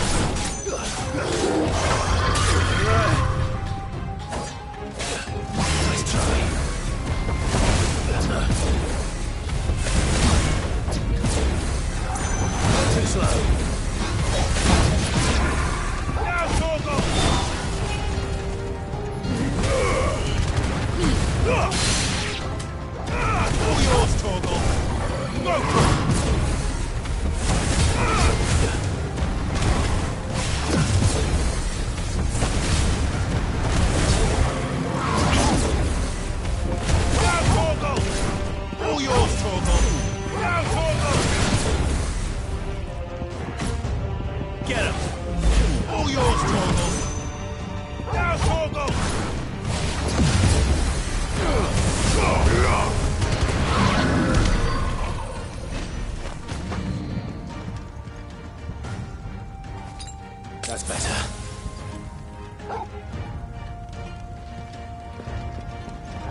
You've been busy, Kupka.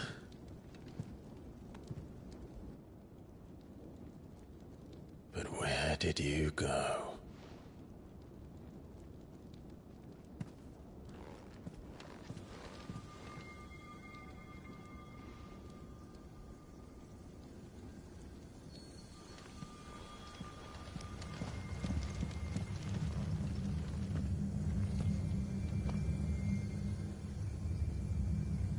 The heart.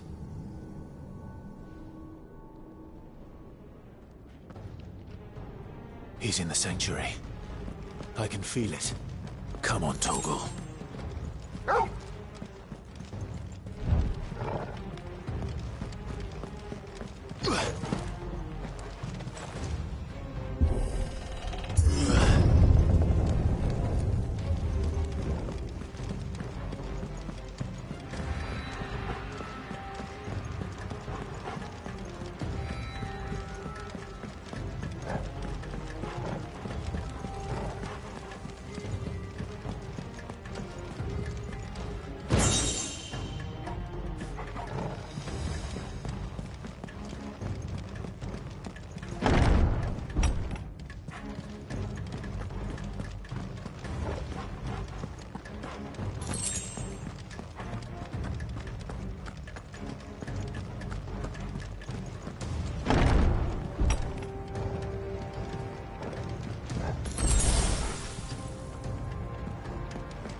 Just what I needed. It's over! Stay down! All yours, Torgal!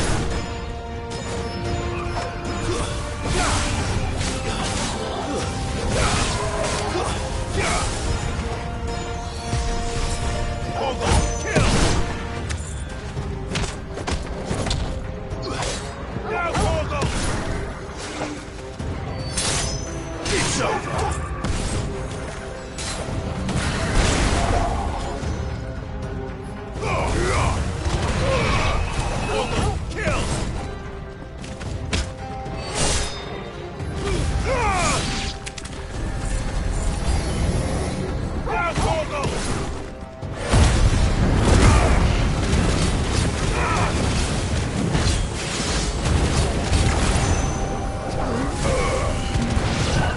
Too slow.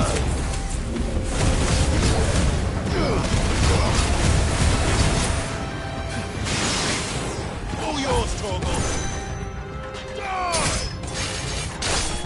Torgal, kill!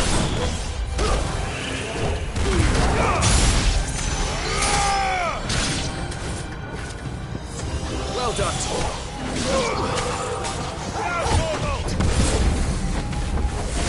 It's over!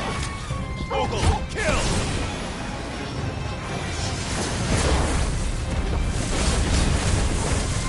Now, Torgal!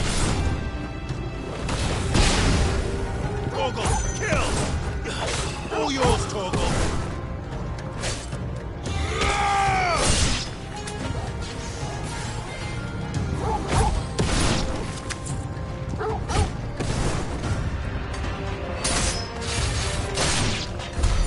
That had better be the last of them.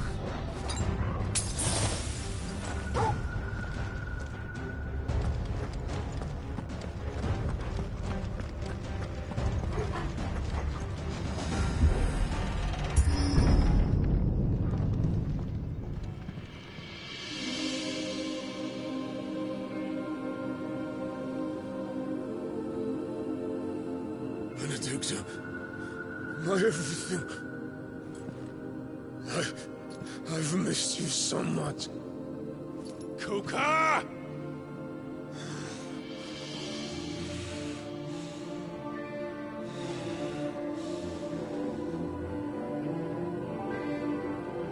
I swear to you, my love. We will never be parted again. What's wrong with him?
Let's give this a try.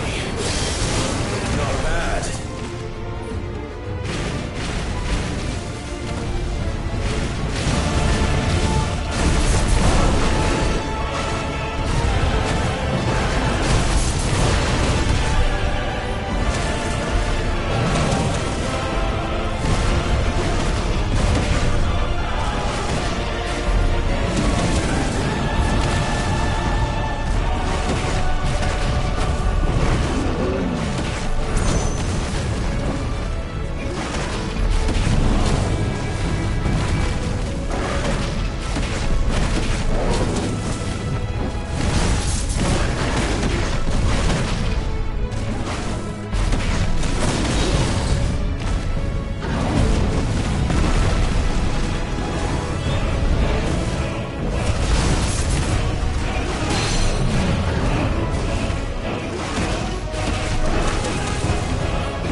that you, Ultima?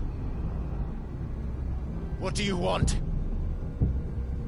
Your soul is tainted with worthless human will, yet your thirst for power remains undiminished.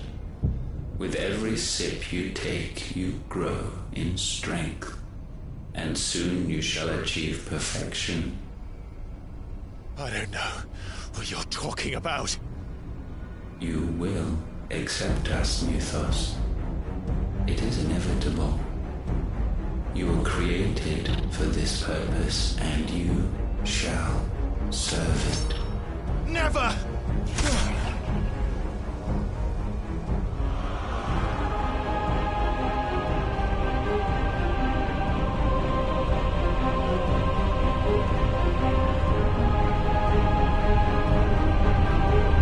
Fight it, Clive! Don't let him in! Consciousness. We see now. Human will is so insubstantial it cannot exist in isolation. You mitigate its weakness by interweaving it with your consciousness. We believed we had merely to purge you of your will to claim our vessel.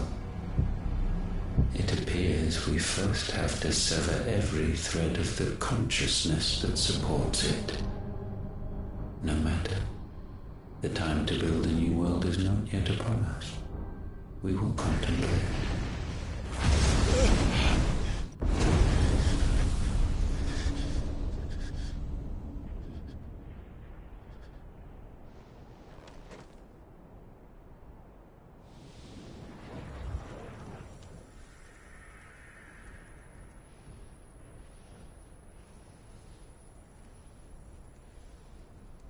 Thank you, Joshua.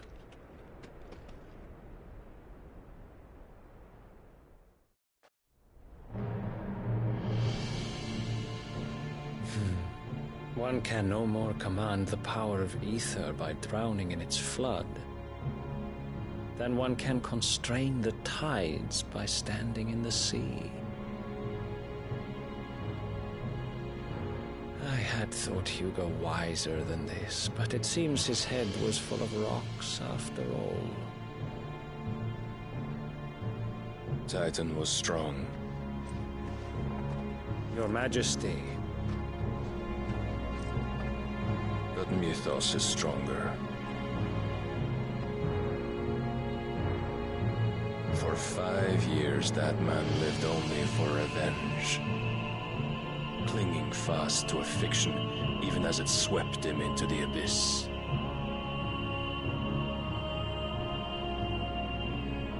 One cannot change one's nature through force of will alone. Only the Almighty can do that.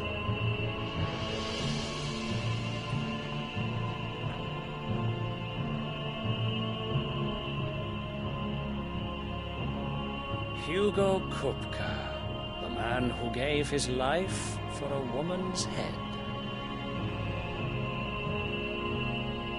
A fool like all the rest.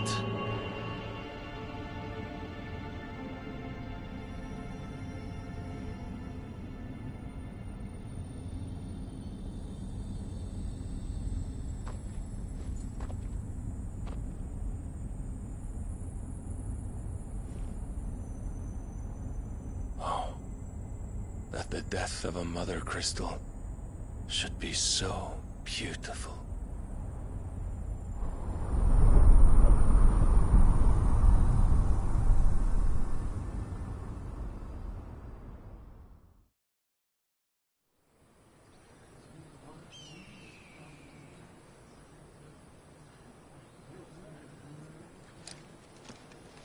Some medicine, my lord?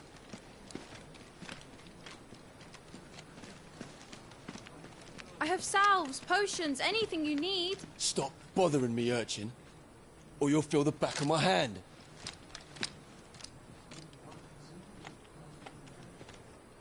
You must consider your health, my prince. If a show of force is needed to keep the Dalmex at bay, you may trust in your dragoons. I beg you to call on Bahamut only as a last resort. His strength comes at too great a cost. The Empire agreed to an armistice with the Republic, and yet the Emperor still plots its ruin. For now, the Dalmex suspect nothing, and as long as I can hold their gaze, war need not be inevitable. But more than that, Bahamut is the champion of the Empire. When our people look to the heavens, the sight of him gives them hope.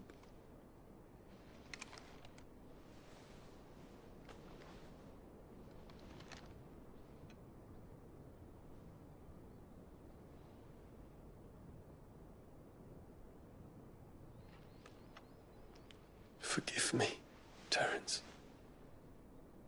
Would that you were my master. But alas. I will always be your loyal servant.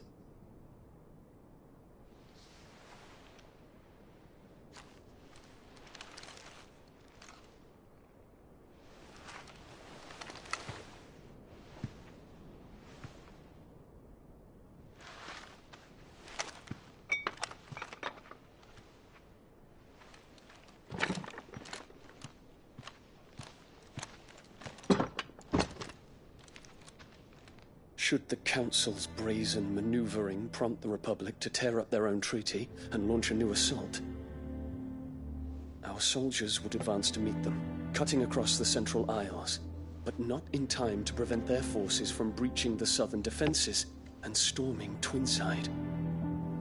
And so the capital would become a battlefield. Thousands of innocents would die. I cannot allow that to happen.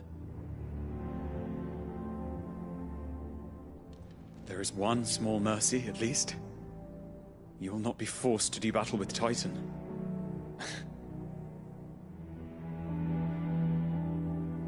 Would that I could avoid doing battle at all.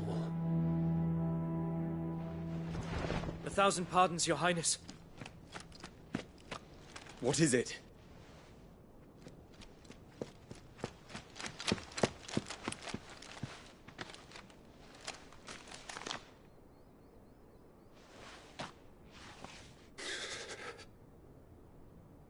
Olivier has been made Emperor. What is the meaning of this? My father's orders. What were they? Quickly! Yes, Your Highness. His Radiance requests that Your Highness maintain position here and... Ah!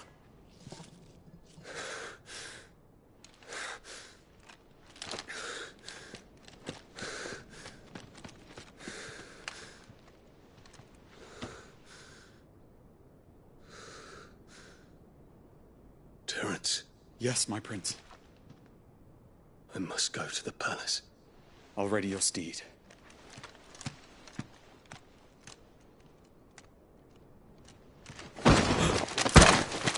What is it now?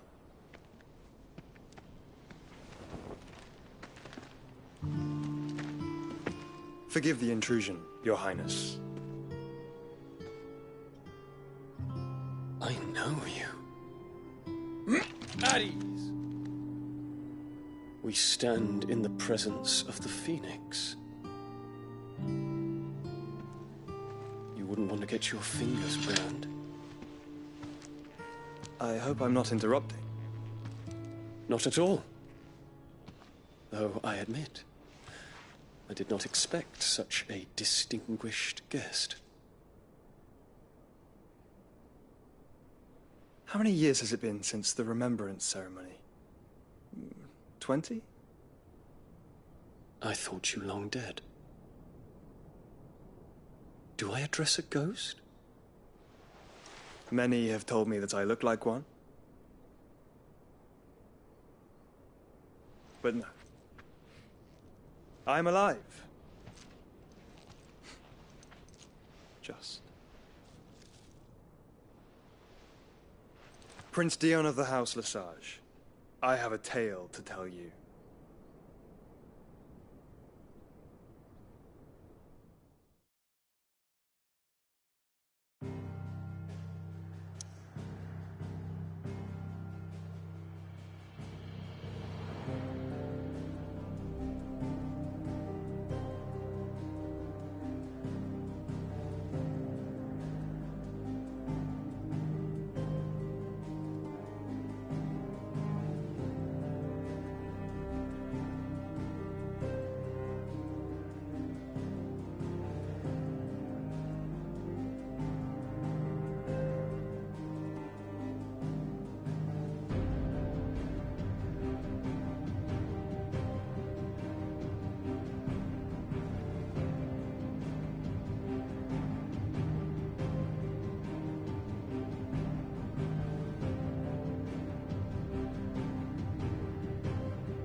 give Otto the good news.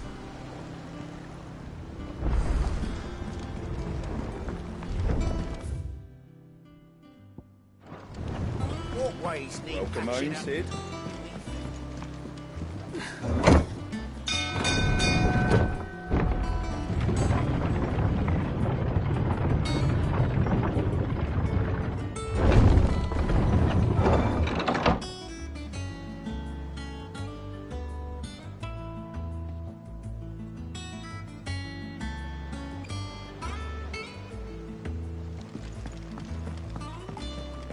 What became of Kupka? Why haven't we heard anything? Gav told me the gentleman you visited earlier, the one with the loud voice, was your uncle. I did think there was a resemblance. Something in the eyes.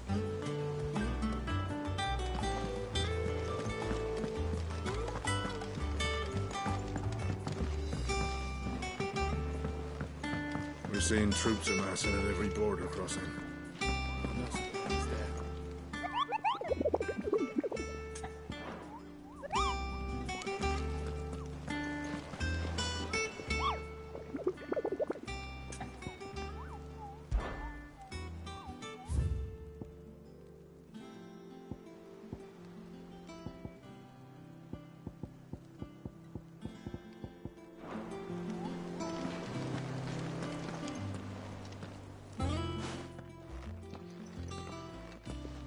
Clive, you're back. I am. And with glad tidings for once. Hugo Kupka is no more. Well, I'll be. All of our comrades who lost their lives back at Sid's place be smiling down at you right now. We had a stolus from Lubor saying Drake's fang had fallen. I expect that was your doing as well, was it? It's a long story.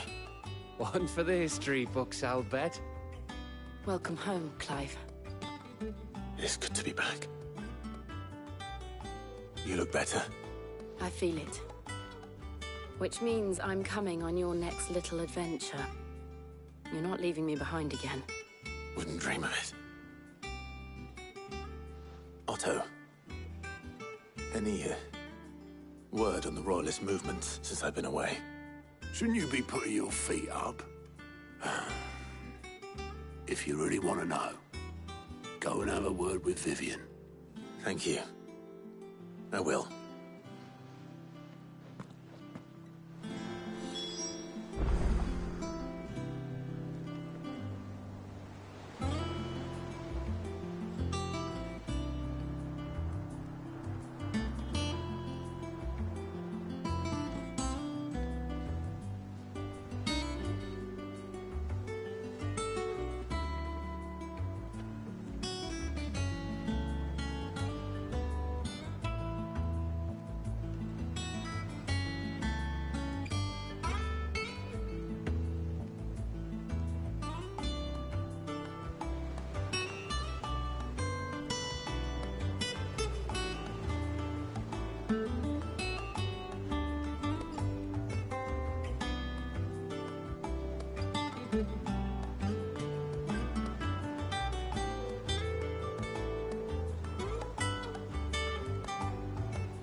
The conquering hero returns. And with hardly a scratch on him. I may have picked up one or two. Well, the fact that you came straight to me instead of visiting our resident physiker suggests that you picked up something more important. A scent. The scent of Waludas. The very same. But whatever plans Kupka was hatching with the Royalists, he took them to his grave. As did his men. Slaughtered by the orcs who'd taken over the Fang. Orcs, Vivian. I've never seen such creatures in storm before. The Waluders must have ferried them over from Ash, but why? Why work to rescue Kupka only to invade his home, the mother crystal of an allied nation, and let both fall? It makes no sense. Do you know the tale of the blind men and the Adamantus? One can often be led astray by focusing too closely on individual details. One must instead see the bigger picture. And what bigger picture is there than my map?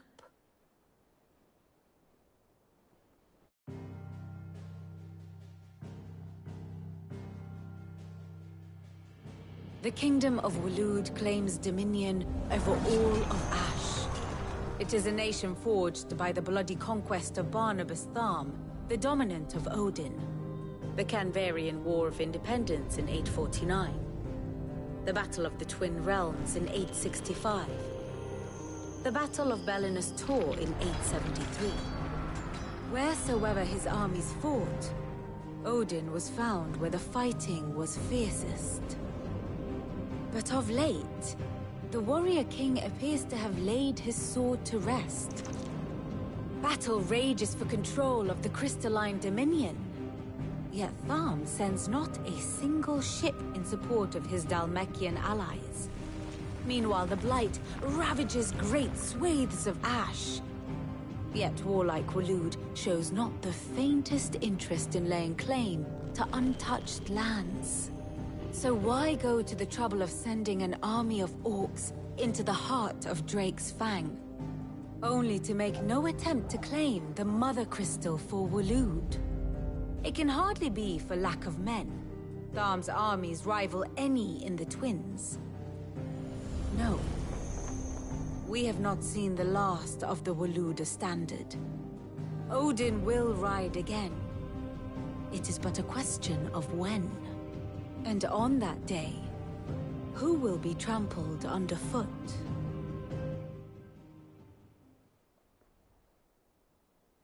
In summary, I know not to what end the Royalist betrayed Kupka. I know only that it is part of some broader scheme. A scheme tied to the ambitions of one man. King Barnabas. But there is no need to wallow in confusion. If one is to cure a sickness, one must first identify the symptoms. And your Lord Uncle has volunteered to do just that by keeping an eye on the Royalists' movements. He's really throwing himself into this. Indeed he is. Which means all that remains for us to do is await his reports. Well, not quite all in your case. The people of the Hideaway must hear the news. Justice has been done. Hugo Kupka is dead. The wounds he left that night are still raw, especially for those who lived with Sid the longest. Tell them that those wounds might finally begin to heal. Consider it the price of today's instruction. I've never known you to be sentimental. What can I say? I am only human. And we are, all of us, sentimental animals at heart. I suppose we are. Very well. I'll go and spread the word.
Ivan's newest dish is a masterpiece.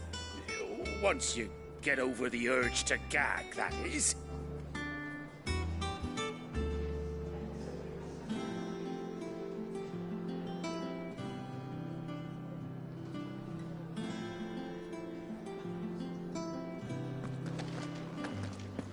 The sun hath topped the mountain, the dawn hath kissed the sky.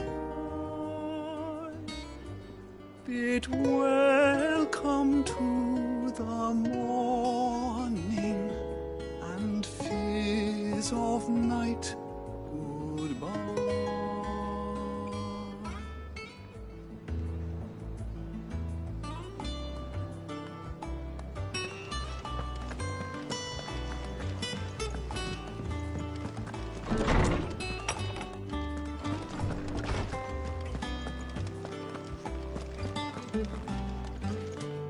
Ah, Clive. Have you come seeking the gift of knowledge? No. To share mine, actually. Hugo Kupka is dead. Oh, my. Can it really be true? Look, he's crying. He is. The big baby. And with good reason, children. These are tears of joy. We must offer up a prayer to your parents that the heavens might weep with us. There shall be no lessons today, only thanksgiving and merrymaking. Go, put away your things.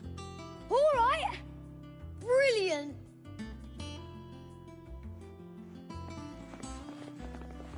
Finally, a new dawn has broken. It has. Thank you, Clive. I cannot wait to share the good news. Hippocrates.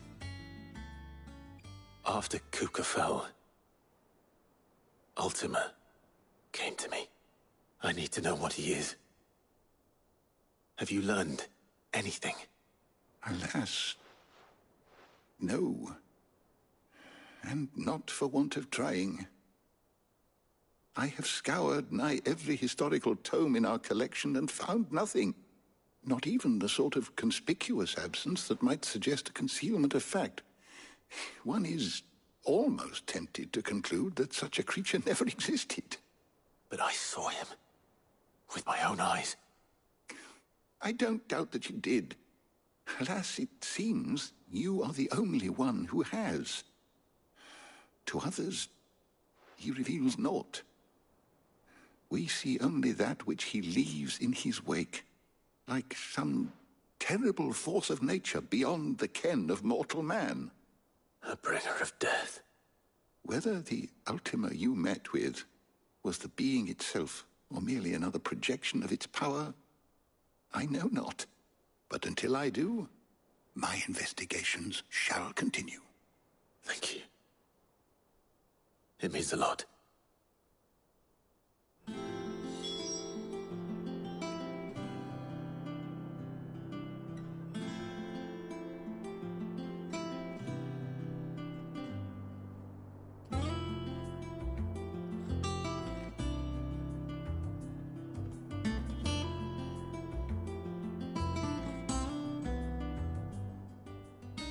How good it is to see you, Clive. I have compiled some new entries, if you would like to see them.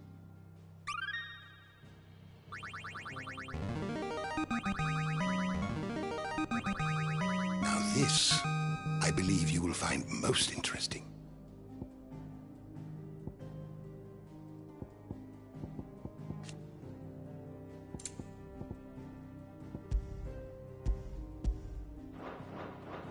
If you have a question for me, I should be happy to answer it.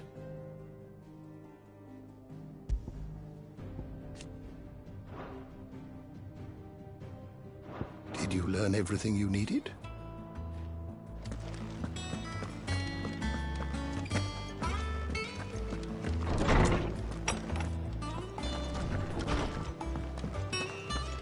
Thanks to Sid, the man who... Well, someone looks pleased with himself. It's true what I'm hearing, then. Nothing escapes you, Lady Karen. It's true. Kupka is dead. No more looking over our shoulders, then. Good.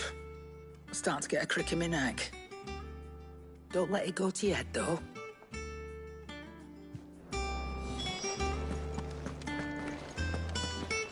Well, come on, Clive. I was hoping you'd be back soon.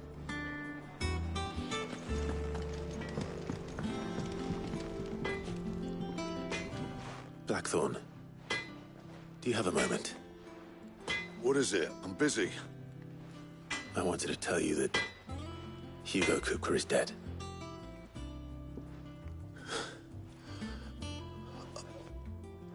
I can't tell you how long I've been waiting to hear those words. This is it then. A new beginning under a new Sid. I'll try to live up to the name.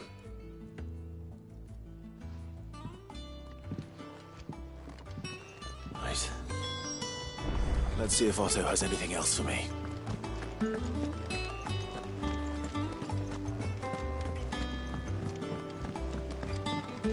I'm telling you, it's true. I heard it from Otto's own lips. Hugo Kupka is dead. Oh, what a relief.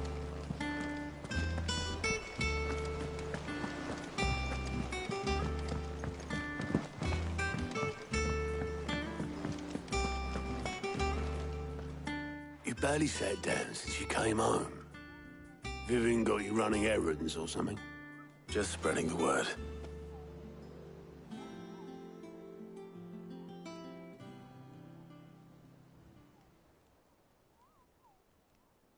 So, the Professor's got a soft side, has she?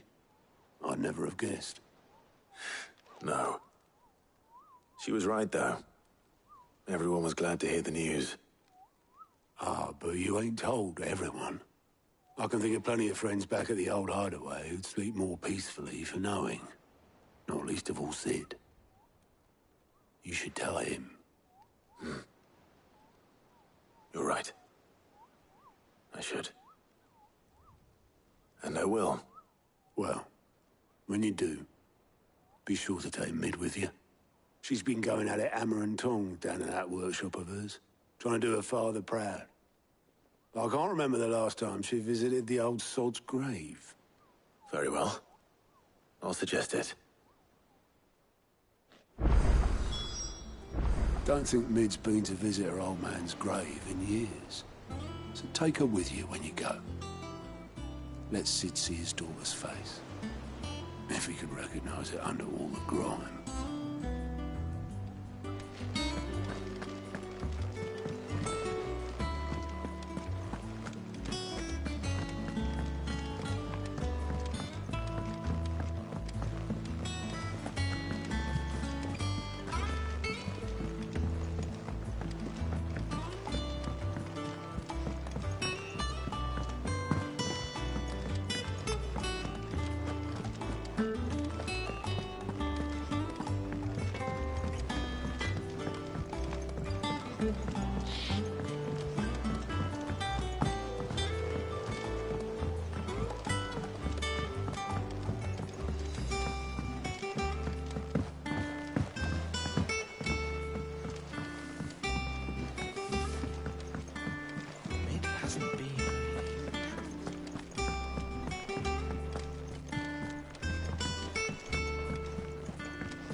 Editors started reading books that don't have any pictures in.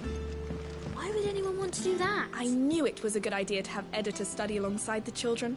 It's really stoked their competitive spirit.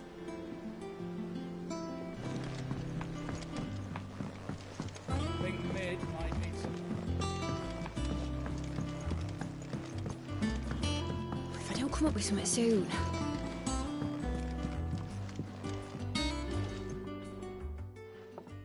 All right, Clive?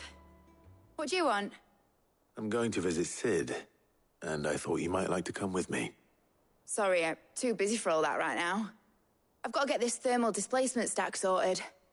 Thermal... Displacement stack.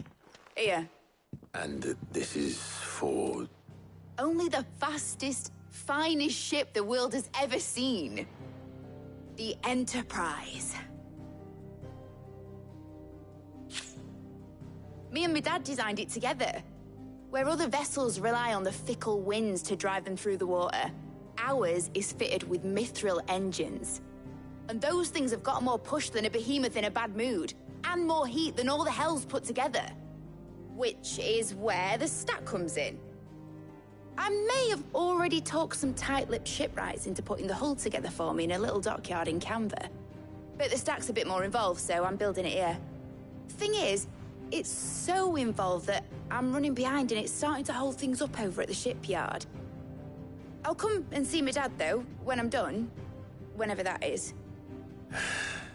Is there anything I can do to help? Good old Clive. I were hoping you'd say that. First things first, I need some parts meching. The stack will be made up of 3 major components. There's the plating, here, that channels hot vapors away from the engine. The helm over the top, that disperses all that heat into the air. And the shielding around the sides. That stops the rest of the ship from going up in flames. A full suit of armor, then? Probably best to take it one piece at a time. Then you'll need to start with the plating. Everything else fits onto it. I've got the designs and the list of materials here. Show these to Blackthorn. He'll know what to do. I can't make head nor tail of them. Luckily, you don't need to. The engine plating's basically just a very efficient conductor.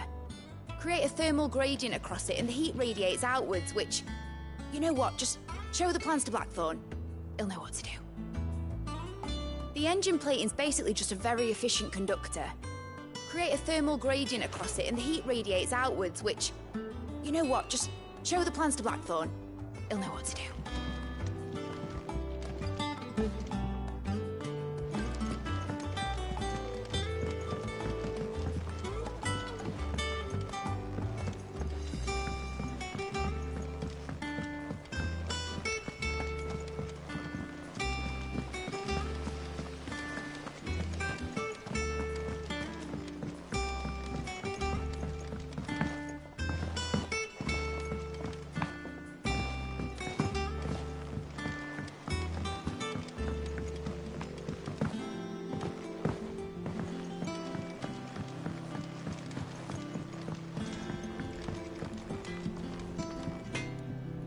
Blackthorn, can I ask a favor?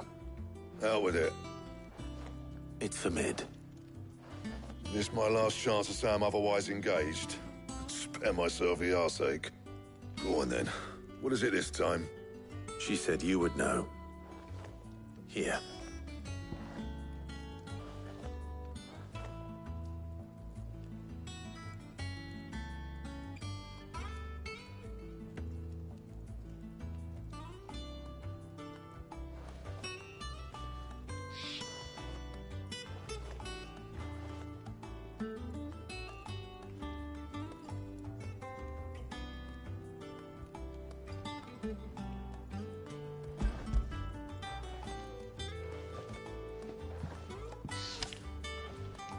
Krieger's teats. Well, I don't know what the hell you'd want this for, but I can make it. Won't be easy, though. And I'll need help. Get Gavin-Otto in here, will you? All right.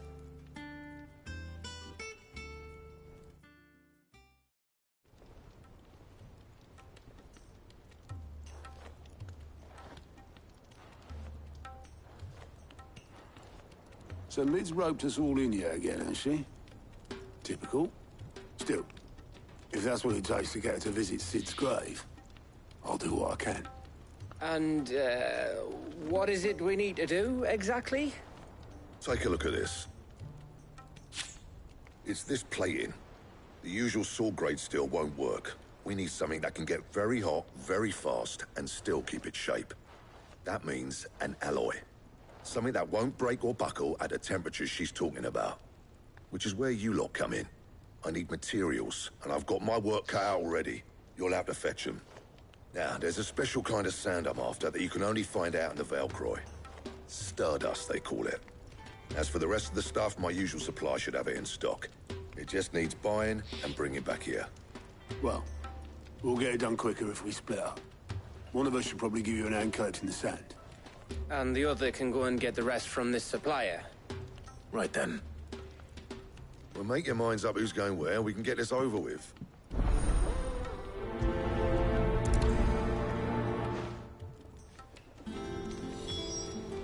Up to you who you take to the desert. I mean, Gav's good in a fight, but he don't have my winning personality. Ah, don't listen to him. You'll be in the lowest of low company with either of us.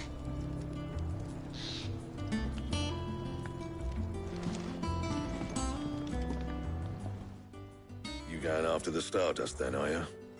Which one of these two lucky souls is going with you?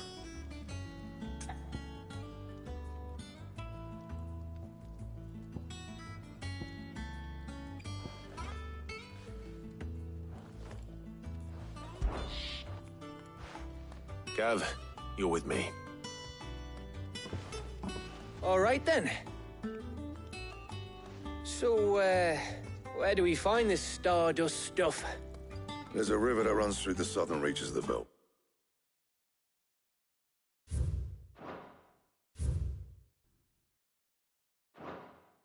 Boy, it's the black sand that washes up on its banks that you're after. Southern reaches of the Velcroy, eh? That's down past Dalamil. I'll go and scout the place out. See about hiring us a wagon to bring the stuff back to. All right.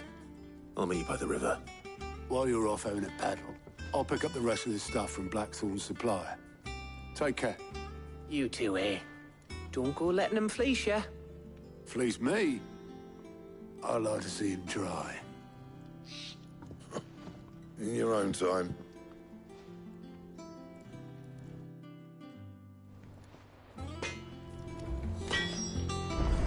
I'll get us a good price. Is that what you want to worry about? Sounds like this river we're looking for is south of the Dalamil Inn. I'll hire us a wagon and meet you there. Back, are ya? Not saying Fordian, do you? Not bad, if I do say so myself. It'd last you a good while.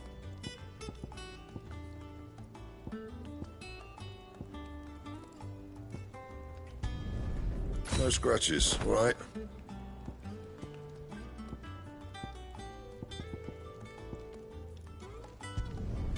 Not bad, if I do say so myself.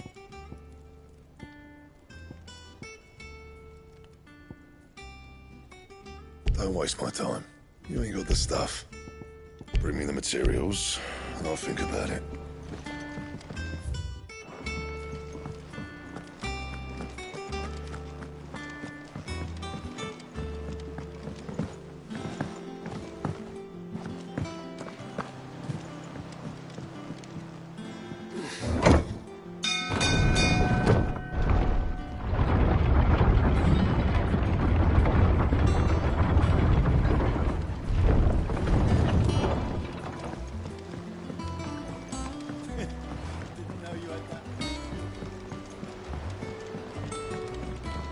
This had better be the lot.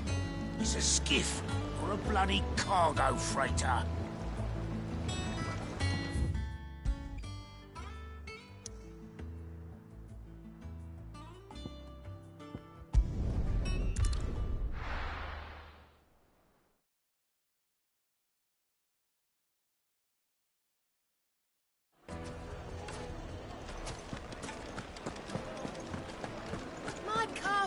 The most fragrant herbs and spices. There'll be no one to man the ship. And beyond. Gone, just like that. And without so much as a by your leave. What's the matter? It's my apprentice. He up and vanished while my back was turned. I'd go and look for him myself, but I've got a bakery to run. A bakery that's now short one pair of hands. Loath though I am to rely on the kindness of strangers, I'm at a loss. Please, will you see if you can find him?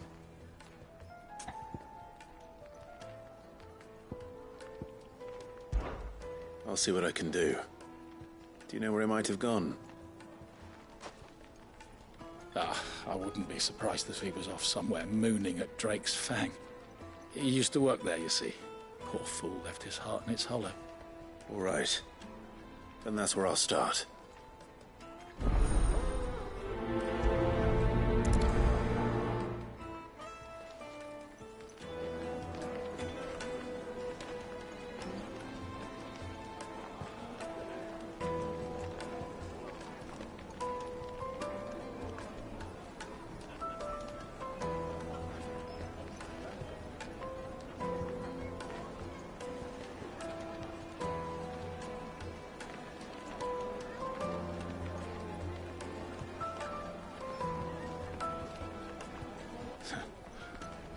Say I understand that boy's obsession with the Fang.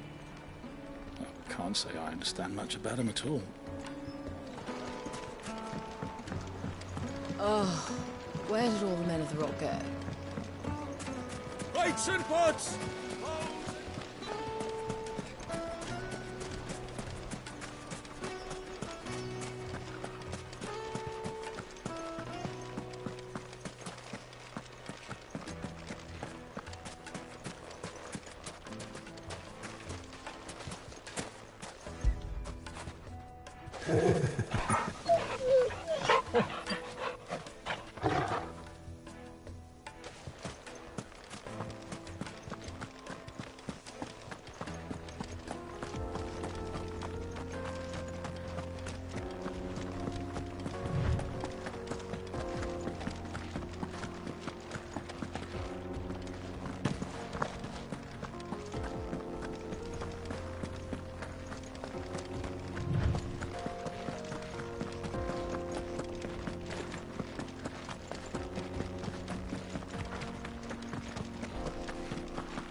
Excuse me.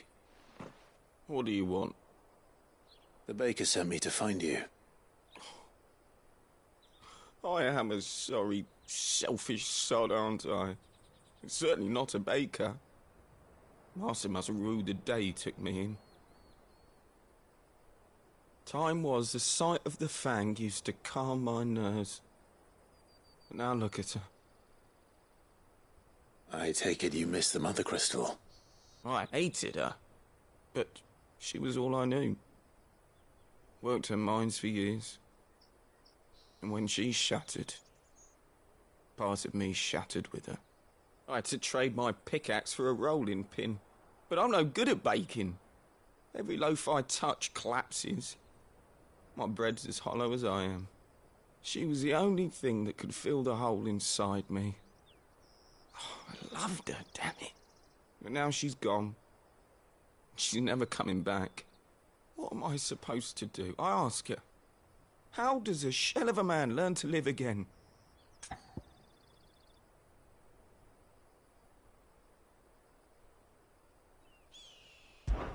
Perhaps you could express yourself in your work. If you miss the Fang, maybe you could recapture it somehow. Recapture it? I'm a baker, not a... You know, you might just be right. What a fool I've been! I have to get back to the bakery right away. Thank you. Thank you, my friend. You've opened my eyes. Wait.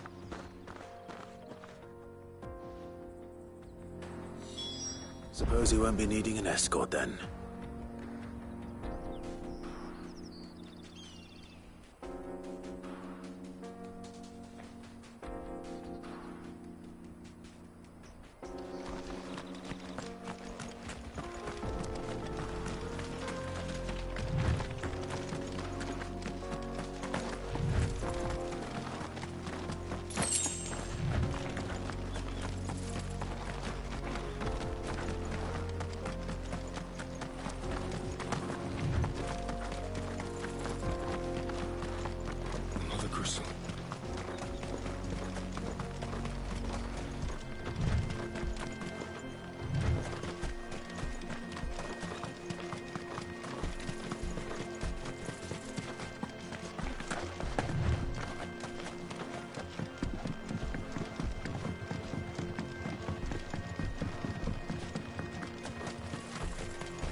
No, I'm telling you, it's gone.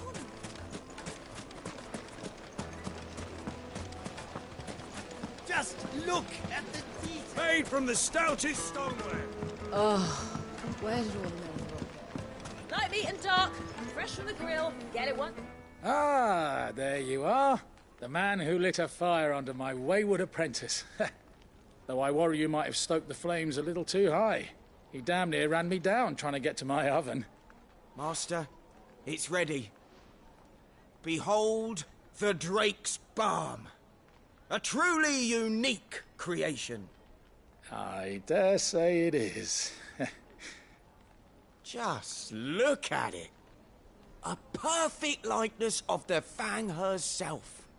Her steepled peaks, her fulsome spurs, her inviting hollow. True, my loaves collapse more often than not, but what's the Fang without her crater? Why, no Fang at all. And look, inside. She's filled to bursting with a bounty of beautiful crystals. Salt crystals! Master, I have found my purpose. I must use my work here to preserve the memory of the Fang. Well, if it tastes half as unique as it looks, I'd certainly say you're onto something. Not only is my apprentice back, but he's finally pulling his weight. With any luck, I might even have a new delicacy on my hands. I don't know how you did it, but you have my thanks.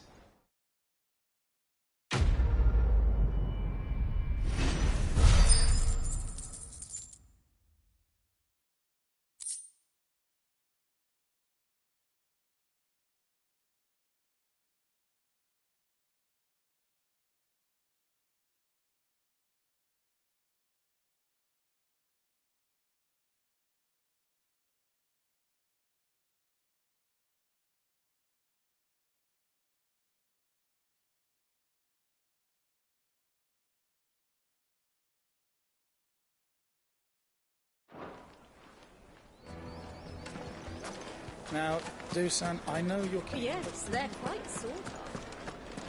Kupka has several similar...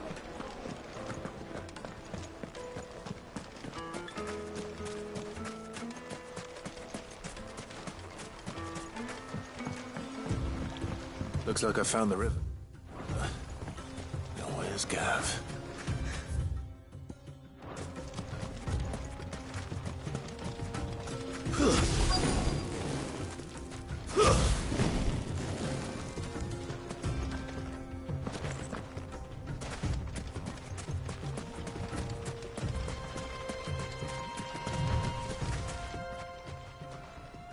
Sorry to keep you, Gav.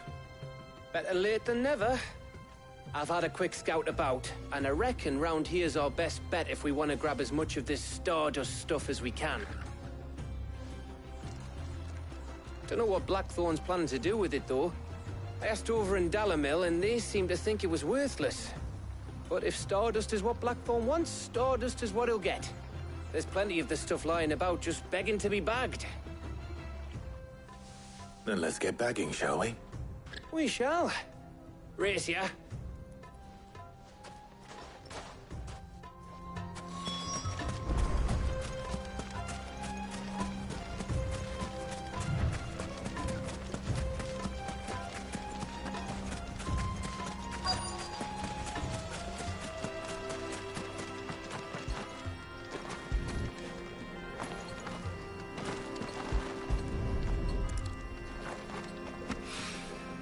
So this is Stardust. It just looked like black sand to me.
That should be enough for now. Let's see how Gav's getting on.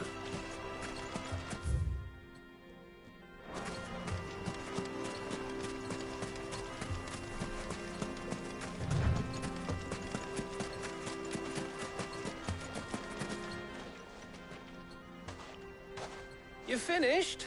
How much did you get? Enough. I hope.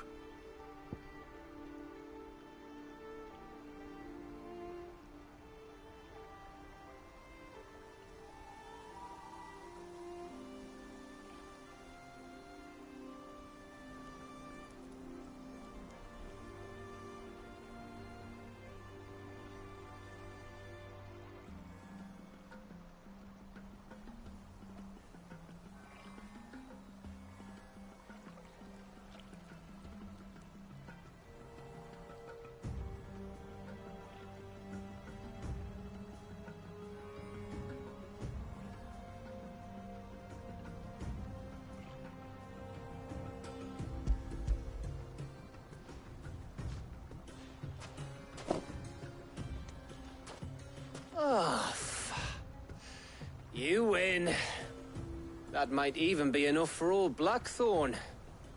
Hey, before we go, do you mind if we have a chat?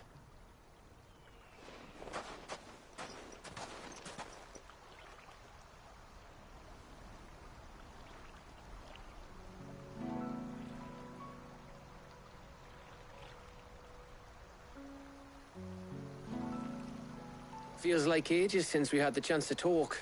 You know, man to man like. It does, doesn't it? Back when you first took Sid's name, we were talking all the time. Working out what to do in that. There was a lot to work out. And there still is. Those shoulders of yours starting to feel the strain. Hardly ever see you around the hideaway nowadays. Always on some errand or other. You can take a day off, you know. Says the man who spends most of his time behind enemy lines. Only 'cause you keep sending me there. I know I can count on you, Gav. Likewise.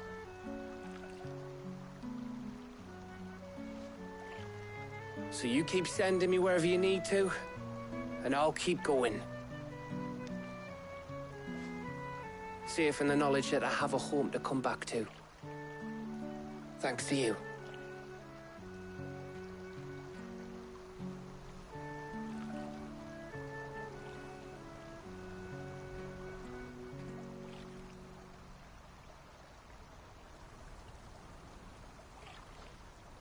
Right.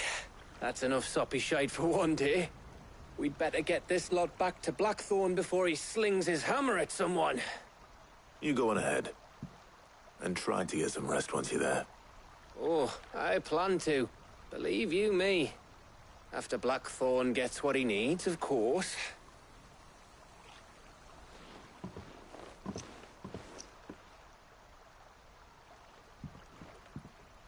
Right. Ready to go home, boy?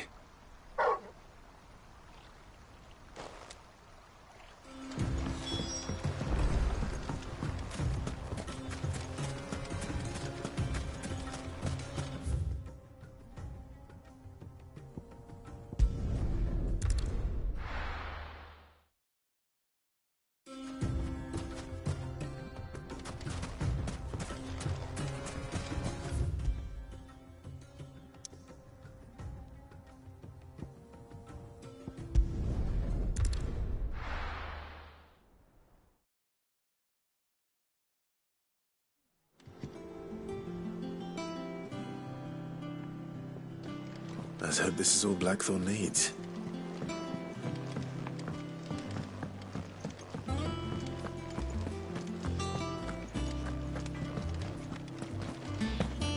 I heard what you told Nan about Kupka. Hopefully all our old friends can rest easy now.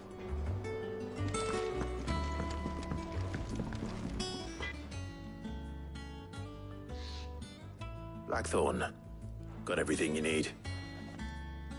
Yeah. Yeah, I do. Cheers for the stardust. Should be enough to be getting on with. We should go out on maneuvers together more often. It'd beat sneaking around on your Todd all the time. I'll make a start on putting this thermal plating together then. It'll take some time, mind. So if you've got other things to be getting on with, I could do without you breathing down my neck. Thank you, Blackthorn. I'll let Mid know construction's underway.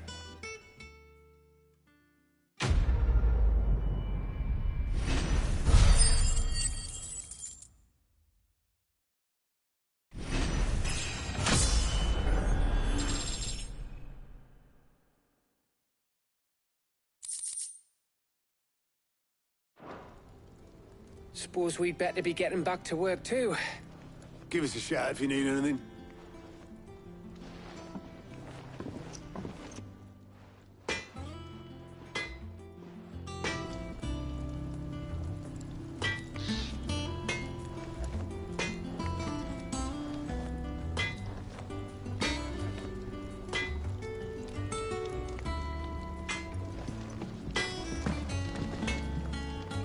Clive.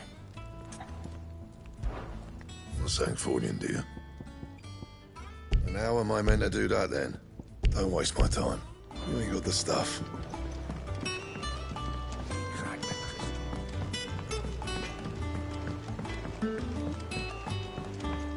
I went up to give some breeze to the chocobo.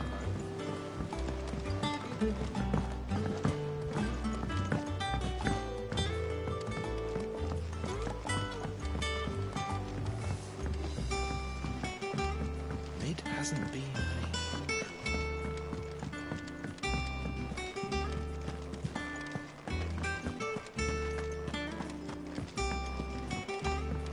Editors started reading books that don't have any pictures in. I have done it, Sid.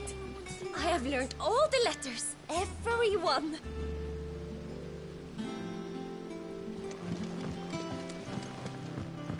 I knew it was a good idea to have editors study alongside the children. It's really stoked their competitive spirit.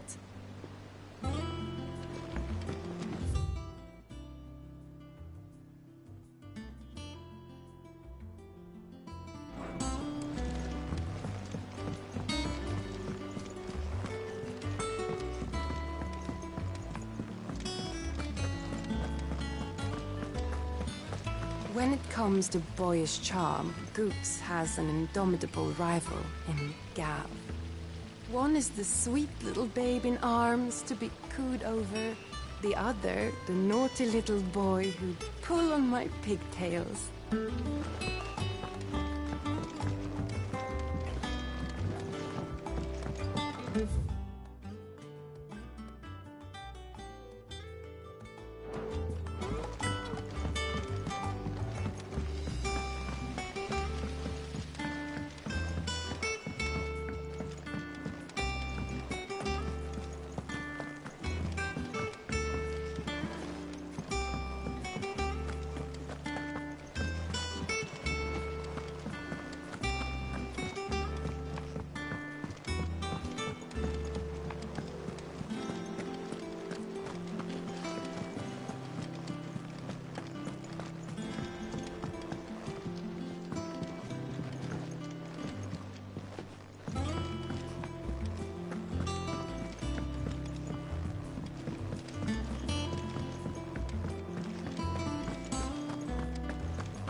up with something soon.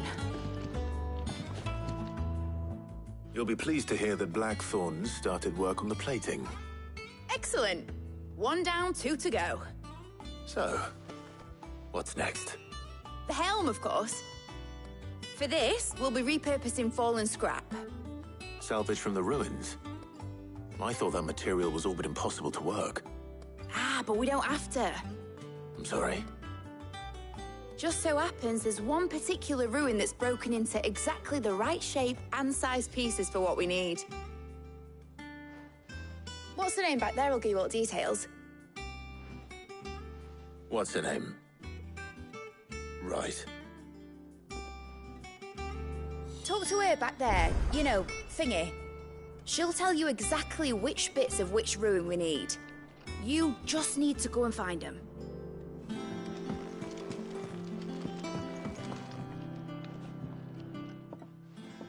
Oh, Sid, is this about the helm? Yes. Mid said I should speak with you. I'll show you the plans then. Here you see the mithril engine, in which mithril is burned to generate heat. That heat is then harnessed to produce motive force. Excess heat is dealt with by means of the thermal displacement stack, which disperses it into the surrounding air. Now, were we to rely on thermal plating alone to achieve this effect, the rate of excess heat buildup would far exceed the displacement coefficient of the plating. In other words, the reactor would overheat and eventually explode. This is where the helm comes in.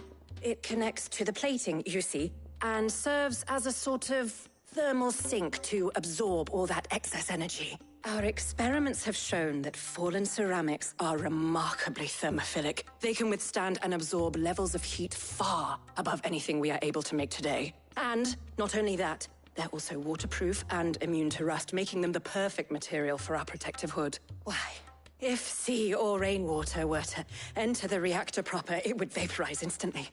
The forces produced would tear the ship from stern to... You can stop there. I understand. Mid said we might be able to use parts of a fallen ruin. Where would I find it?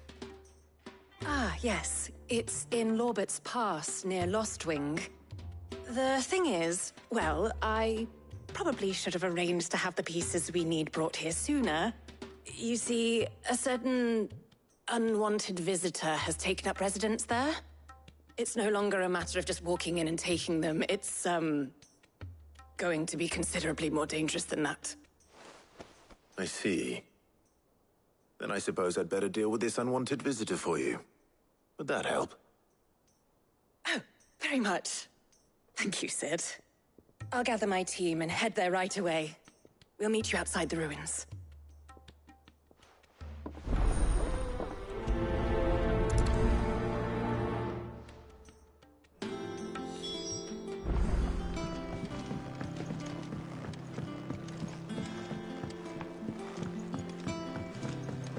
I think Mid might need help.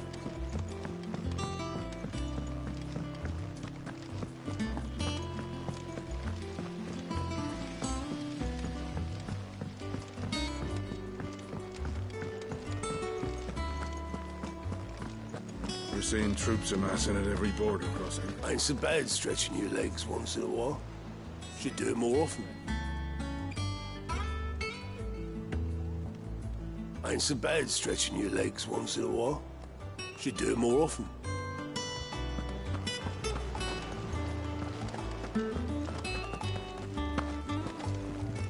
Are you still running round after Mid? Oh, you poor bastard.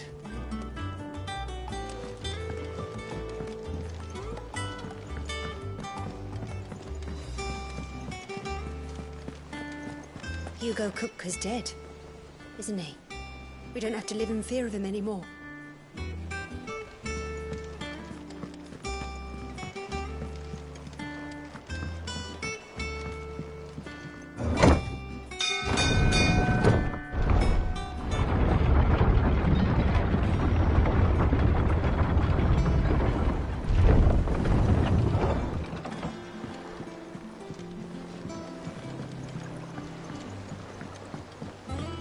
Welcome home, Sid.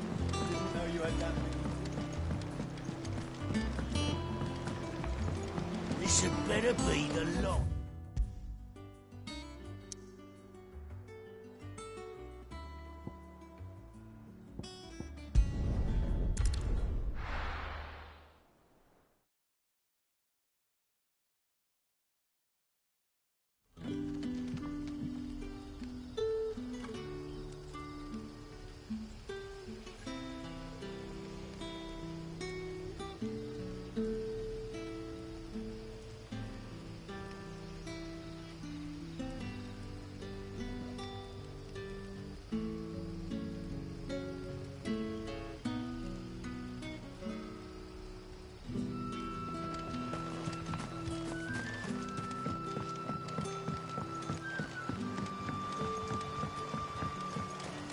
What about the curse?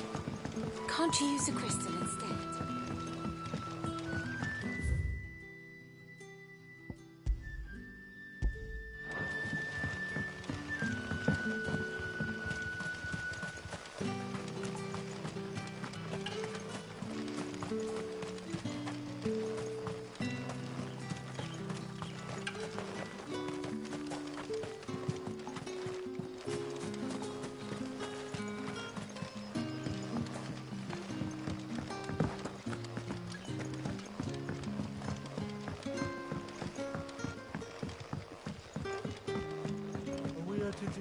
Good to see you, Sid, as always. Master Quentin's out back. I reckon I could lend a hand.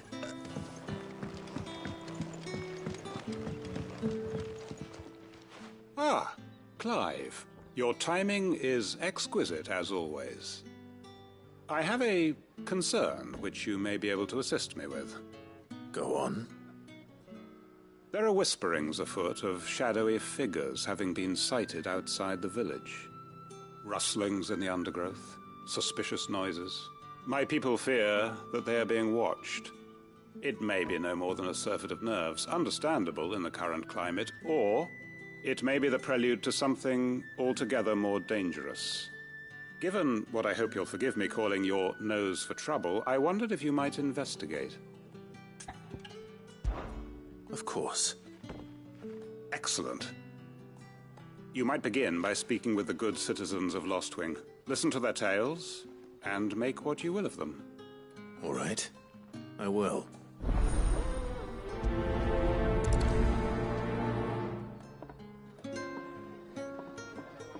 My people speak of strange shadows glimpsed in the gloom of the woods. Either these are figments of anxious imaginations, or someone is out there, someone who does not wish to be seen.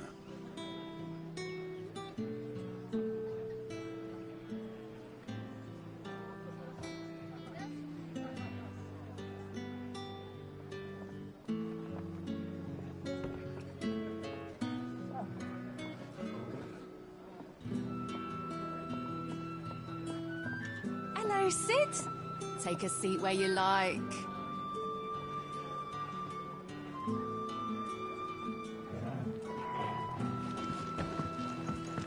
Right. Let's see what the people of the village have to say. I'd better find out if this is just nerves, or something we need to take more seriously.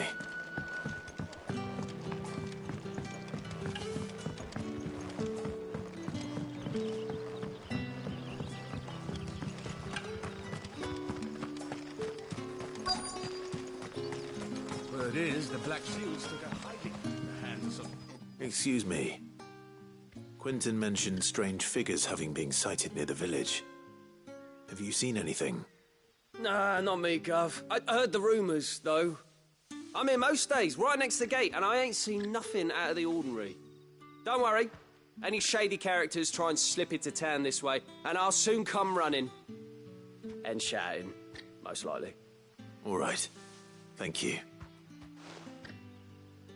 Tell Quentin he don't need to worry about strangers sneaking into this end of town. I've got my eyes open.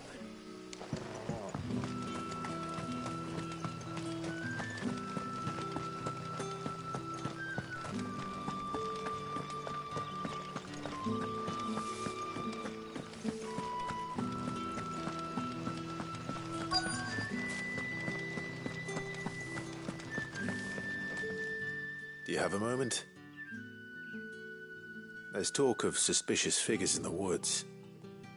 Have you seen anything out of the ordinary? No, but I've heard something. Sound of scraping metal, like someone sharpening a sword. Where was this? In Lorbert's Pass. Was out foraging for herbs when I heard it, screeching out from between the trees. Ran back here as quick as my legs would carry me, and I ain't been back since. I see. I'll look into it. Thank you.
I was in Lorbert's Pass when I heard it. Sounded like someone whetting a blade. Ready to slit my throat. Put the wind right up me, it did.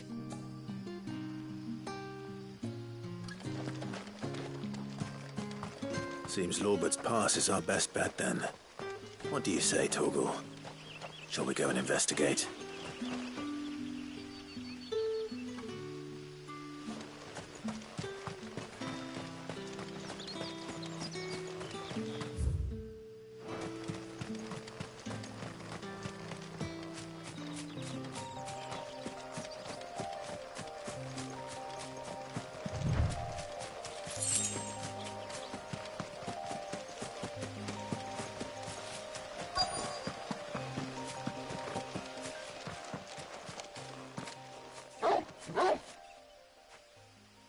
You there.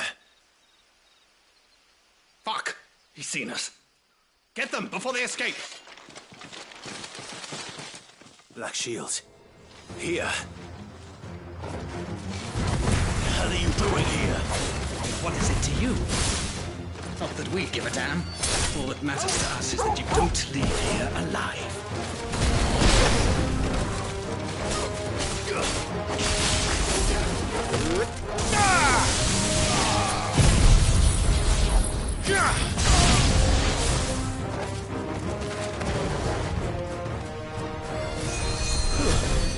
Stay down!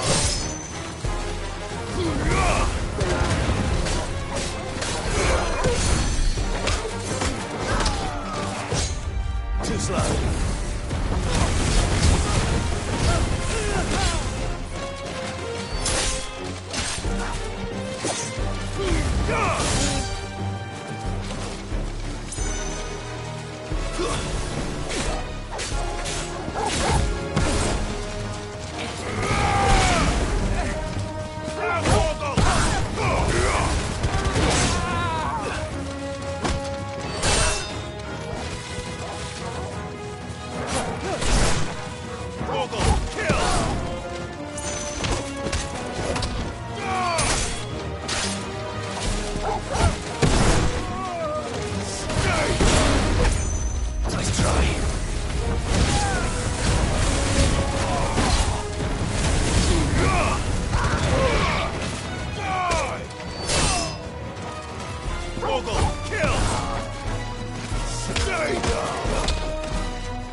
This one.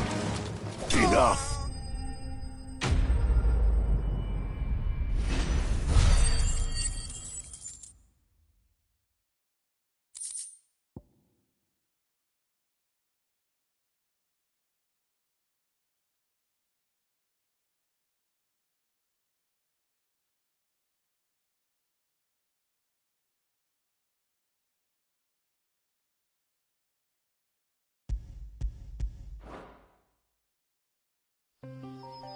Why were they here?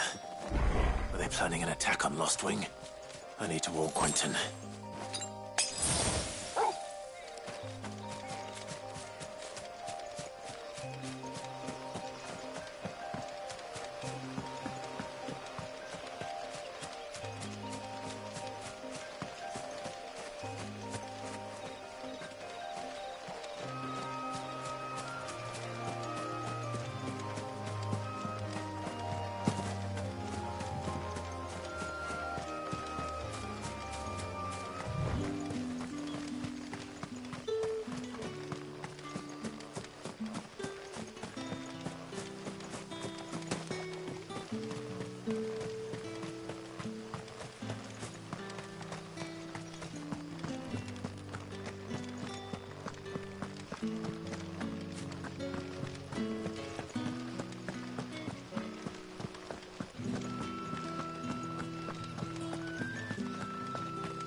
Clive, how goes the hunt for our sinister figures?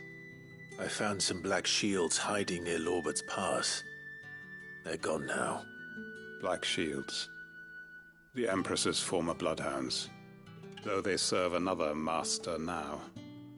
One who means to root out and destroy both me and those I care for. And it would appear the pack has finally caught the scent of its prey. Damn it all. I had hoped I would have more time than this. More time to prepare. But if we are cornered, we have no choice but to bite back. And bite back we shall. I'm sorry. You're going to need to explain. Who did the Black Shield serve now? And why would that person want you dead? Because I want him dead. Who? The former Lord Chief Justice of Sanbreque. All that I have built here is for him. I don't understand. Why him? Why Lostwing? I suppose it is better that you know the truth. I was a member of the judiciary once. So sickened was I by the injustice of this world, I swore to fight it. And fight it I did, in my own small way. I saw more than a few corrupt officials condemned to the very cells into which they had thrown blameless innocents. Men to whom the law was but a scourge to turn against the powerless. And throughout, it was the Lord Chief Justice who backed me, who was my one true ally in the quest to see justice done. So what changed? I discovered that he hunted bearers for sport. I was a fool to think he shared my hatred of venality and vice. His support for me was no more than a facade, a means of ridding himself of his rivals, a mask to hide the rot beneath. I filed suit against him immediately. His response, however, was rather more visceral. He had my entire family slaughtered, and he faced no punishment whatsoever. I lost everything. My loved ones, my livelihood, my position, the faith I had once held that any modicum of justice might be achieved through the courts. So I set about enacting my own.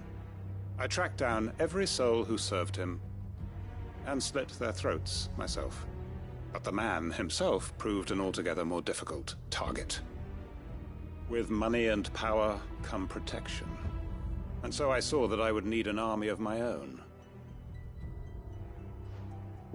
I came here to Lostwing and began recruiting like-minded individuals. And everyone here knows this is why you do what you do. Of course. They too have lost loved ones to the bearer hunts. Seen faultless friends sent to the gallows to spare the guilty. All under the watchful eye of the Lord Chief Justice. Our wounds are the same. And our cause is the same. We are comrades. And our revenge is already in motion. We know where he hides, how numerous and well-trained his guard. What we did not know until now, however, was that his plans may already be in motion too. Quentin. Our time is short. He may move against us at any moment, unless we move against him first. My friends and comrades, it begins. Make ready for war.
to change his mind.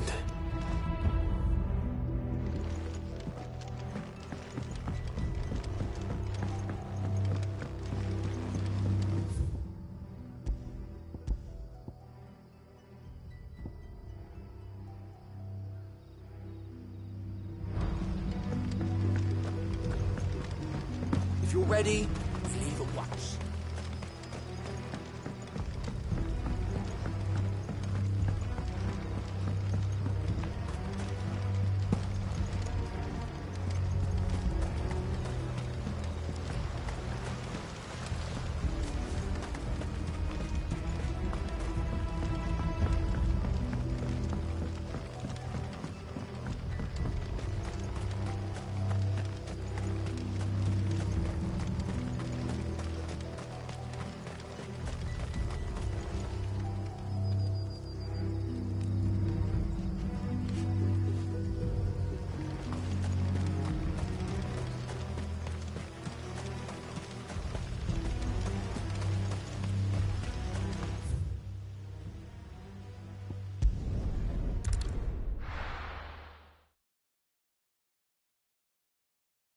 I'll be taking you all to a storehouse in the Bales.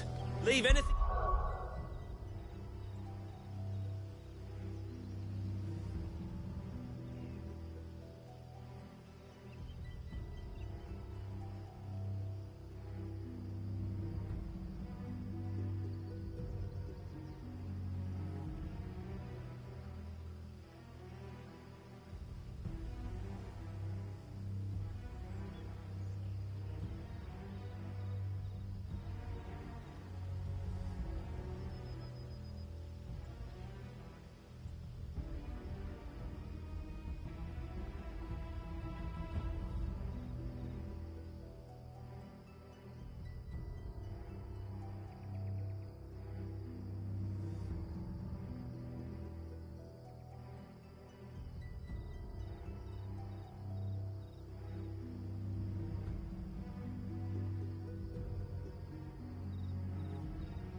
You don't need behind.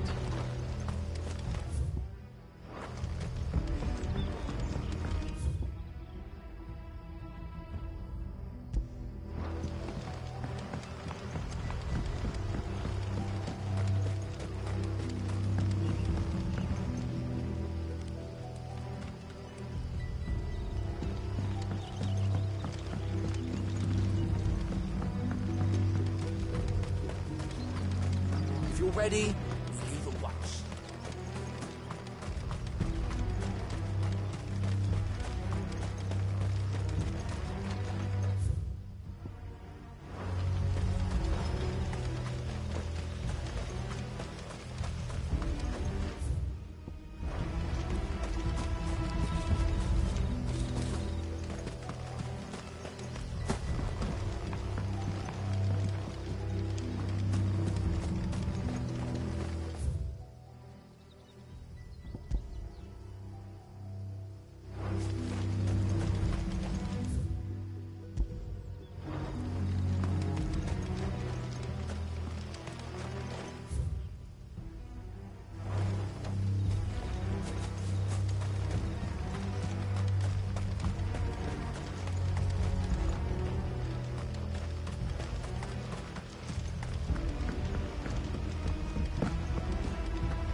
All yours, Torgal!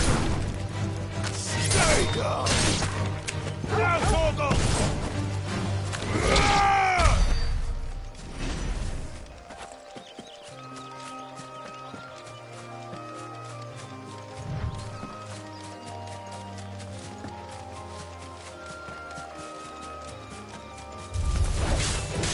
Torgal, kill!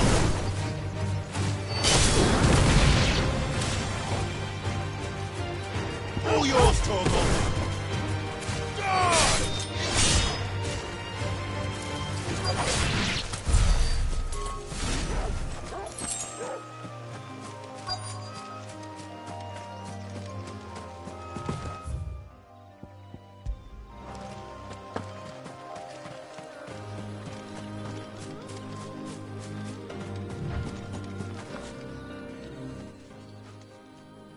Oh, there you are, Sid.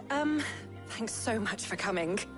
The, ruins are just over there, as is the creature I told you about, I'd imagine. Would you mind? Of course. I'll be right back.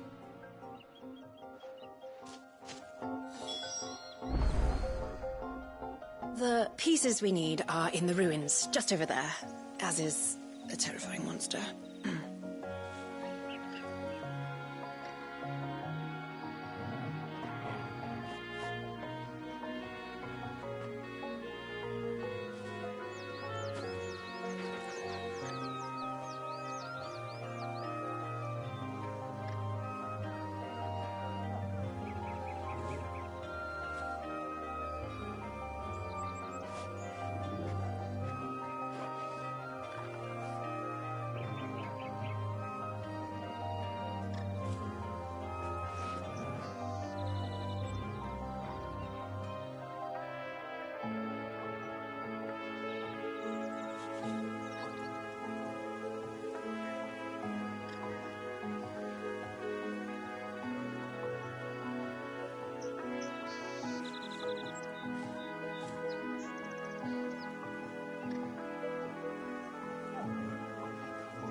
The pieces we need are in the ruins, just over there, as is a terrifying monster.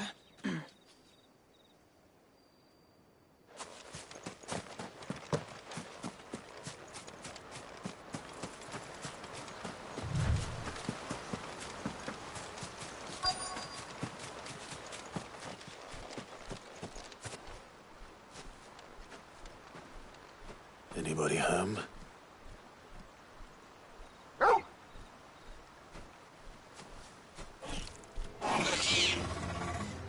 This must be our unwanted visitor. Time to go.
The things I do for you, Mid. Sid! Oh, thank goodness you're safe. You shouldn't have any trouble now. Indeed. Well, don't let us keep you. We'll, see that everything is transported safely back to the hideaway. All right.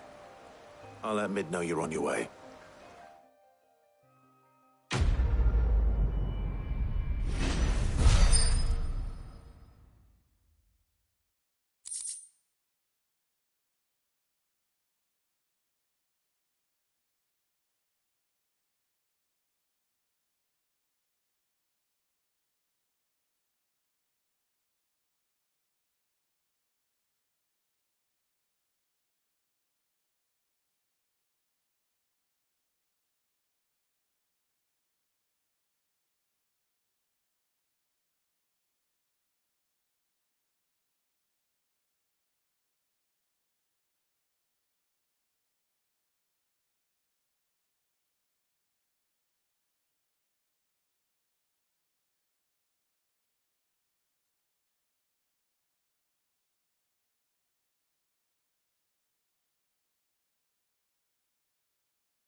Your work is done, Sid. We'll take care of the rest. Let Mid know she'll have her helm very soon, would you? Your work is done, Sid. We'll take care of the rest. Let Mid know she'll have her helm very soon, would you?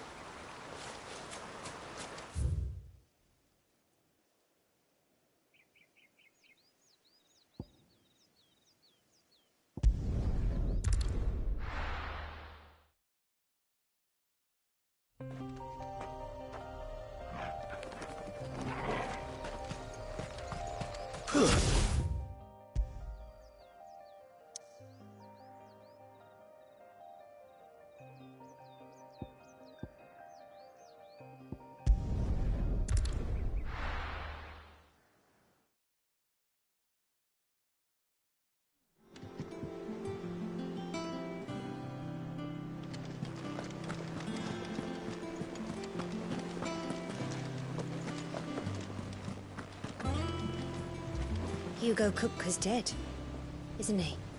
We don't have to live in fear of him anymore.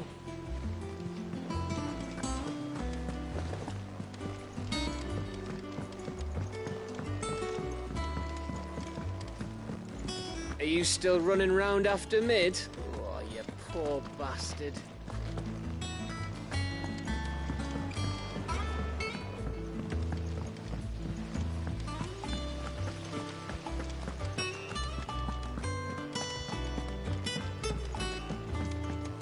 I think Mid might need some help. If I don't come up with something soon. Mid. Helena has recovered the material for the helm. She'll be along shortly. Excellent. Another job well done. And just one remaining. Right. Right, the shielding. This one's a bit of a bugger. How so? The plating's enough to stop the engines going pop, but those things will still be spitting out enough fire to set the rest of the ship ablaze. Which is why you need proper shielding. A prison for the dragon's breath that's blazing away inside. I thought a triple thick layer of tempered steel might do it. Or more of the stuff that the Fallen use, but they'd both be too heavy. The helm and the plating are bulky enough as it is. Add any more weight and the whole ship would be at the bottom of the briny before we'd even started. I need something light. But I've racked my brains and I just can't think what would do it. Well, if I were in need of obscure knowledge, I know whose counsel I would seek. Harpocrates. Tomes? Yeah, well, I'd thought of that, obviously. I've got all the details written down here. Can you take this to him, see what he makes of it? Right away.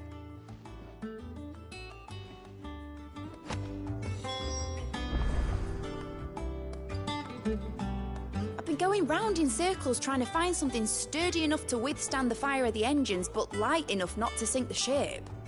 Should have bothered old Tome sooner. If anyone knows something I don't, it'll be him.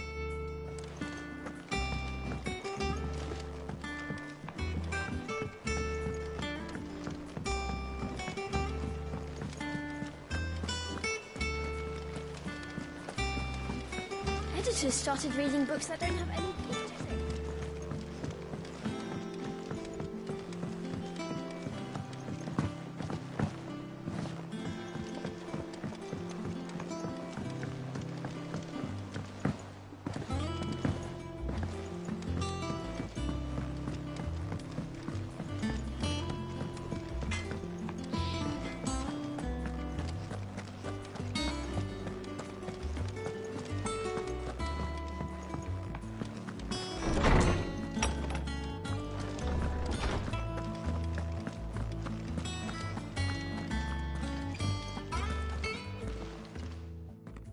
Harpocrates, do you have a moment? For you, Clive? Always. Well, actually, it's for Mid this time. Could you take a look at this?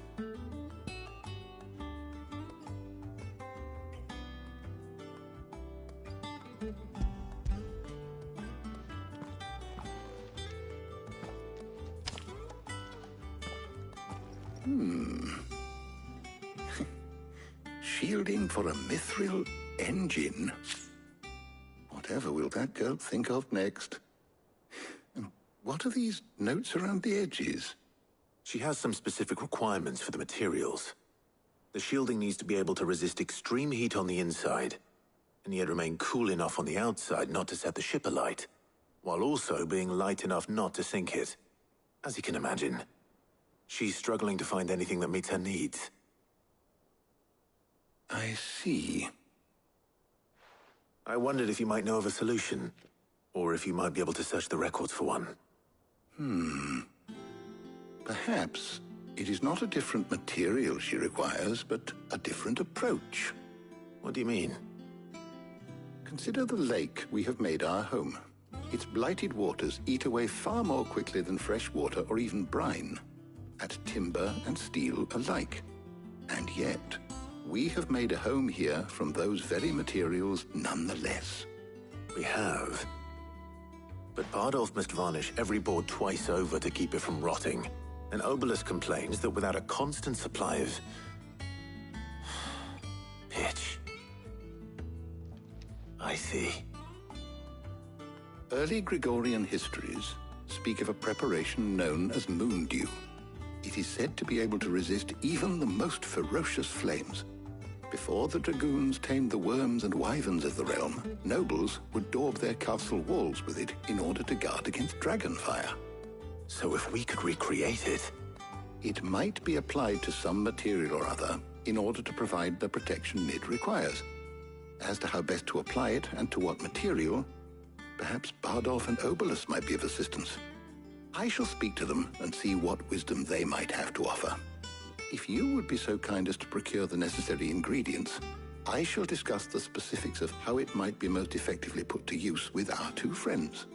The knowledge of the past may yet prove useful to we of the modern era. Thank you, Harpocrates. And since you're asking others to help you, perhaps I should too.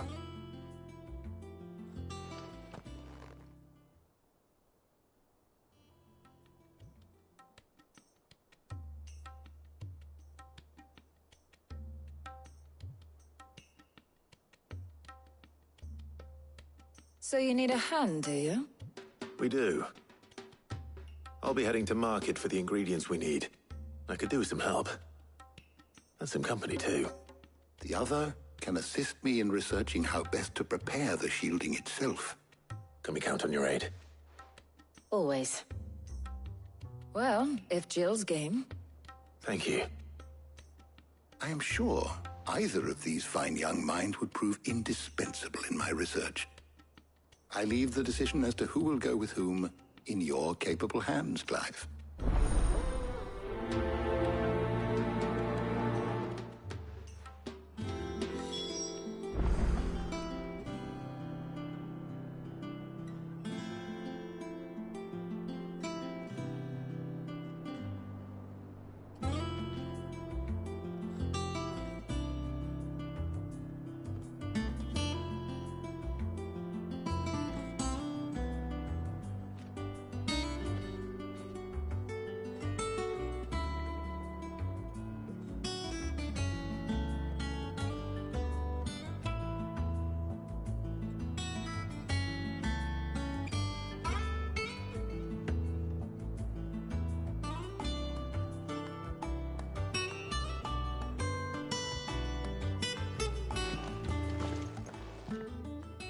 So, Clive, have you made your decision? Who will accompany you on your little excursion?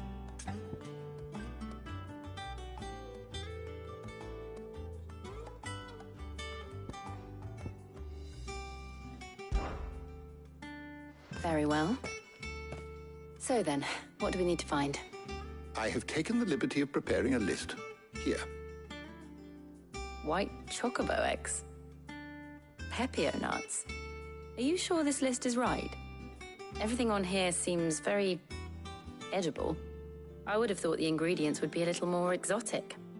Though these items may seem mundane, they have potent effects that are rarely exploited, effects for which they were once highly prized.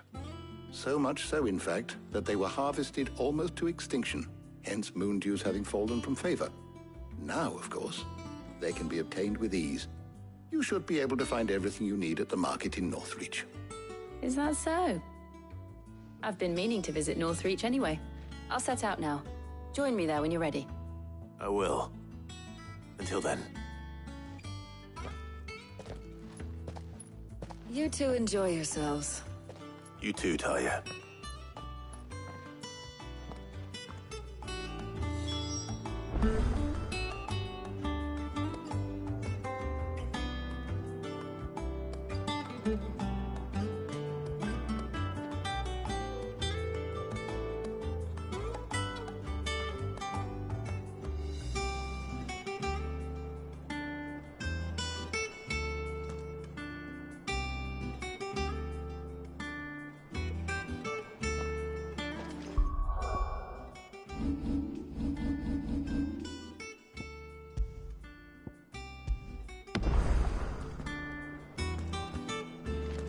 luck in Northreach. Try not to get too distracted from the task at hand.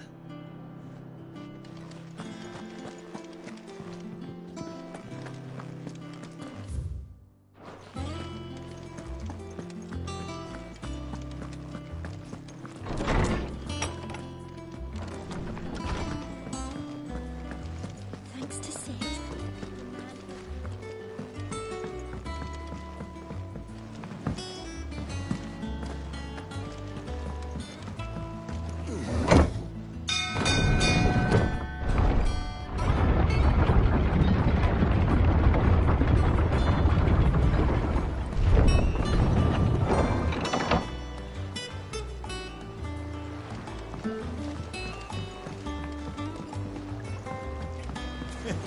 Didn't know you had that many. This had better be the lot. It's a skiff.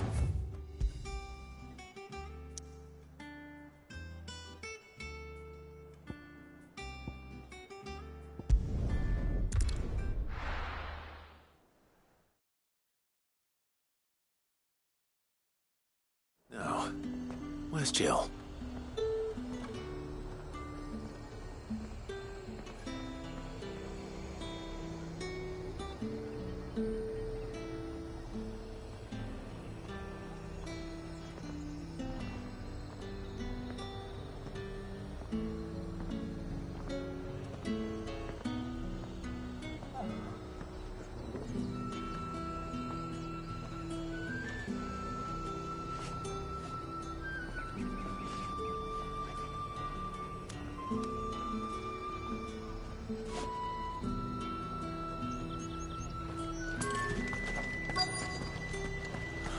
Slavers don't even bother with Northreach now that all the highborn have fled south.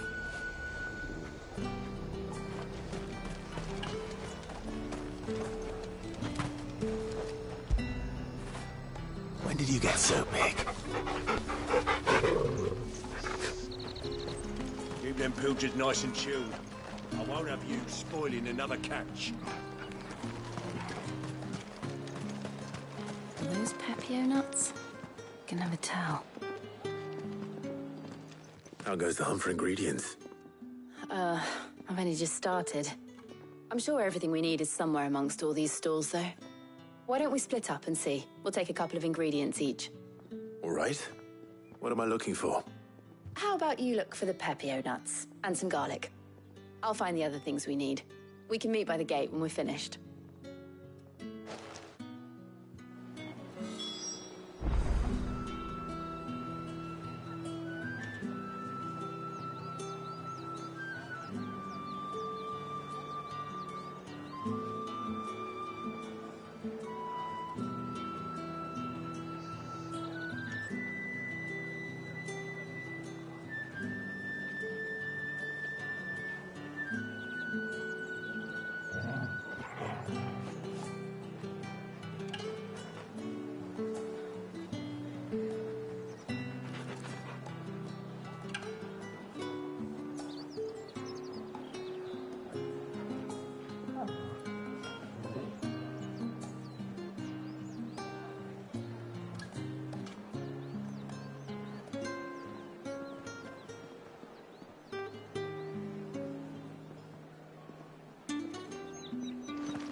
They sell everything here at the market.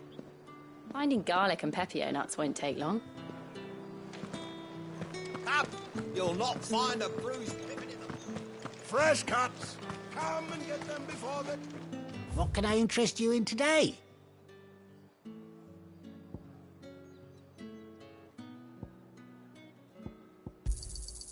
I trust it's all here. You're always welcome here in Lostwing.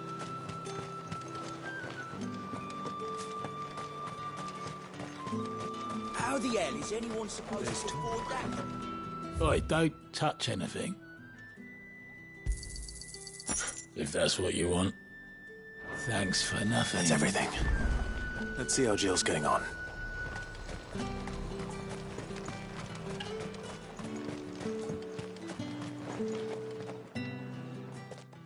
Did you find everything? I did. Here.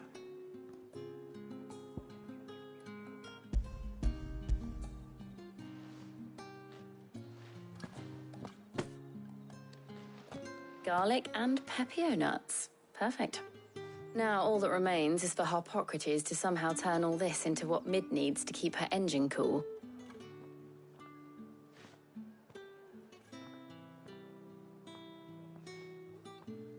But before we head back, would you walk with me a while?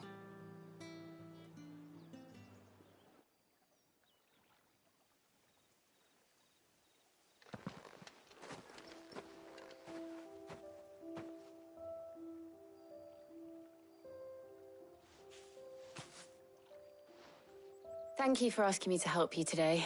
It makes a nice change. It does. It's good to get away from all the battle and bloodshed for once. Just being here reminds me of when we were children. Do you remember? Walking down Market Street in Rosalith, taking in the sights and smells. How could I forget? What with Torgal's antics. Remember how his nose would prick up at the scent of sausages? He'd go racing away and we'd have to go running after him. We wouldn't catch you now, would we, boy? Was there anything you wanted to buy for yourself while we're here? There was, yes. Well, sort of. Molly in the kitchens told me about a place that sells particularly good pies. Thought you might like to share one with me. I would. Thank you. And I saw some bread.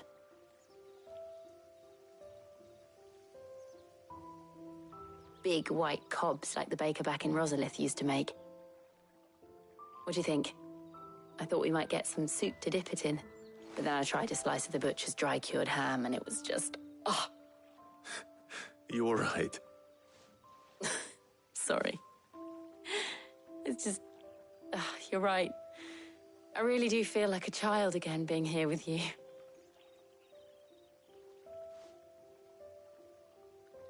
Clive. Is it wrong of me to enjoy this? No, Jill. This is how life should be. And it's how our lives will be when our work is finally done. When we can live on our own terms. I hope so. Thank you, Clive.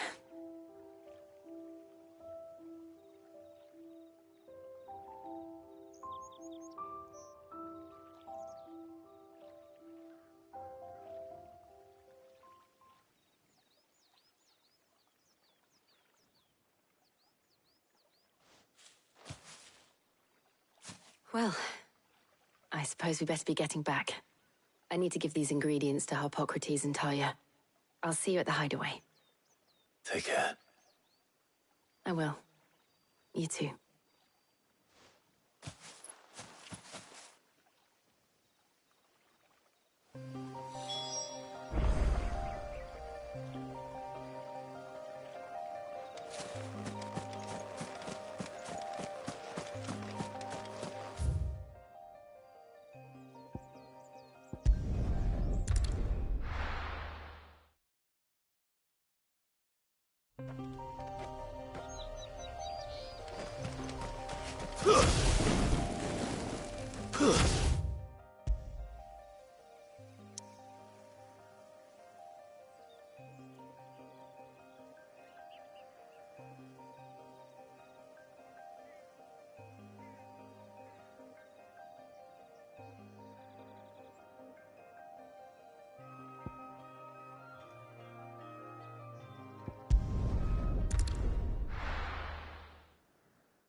I wonder how Harpocrates is getting on with the moon dew.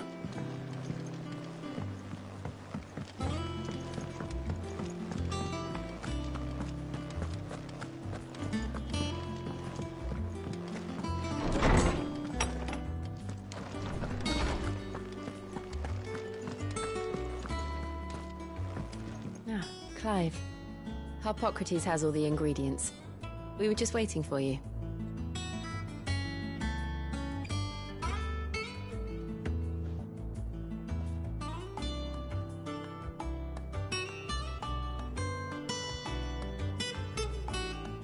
Clive.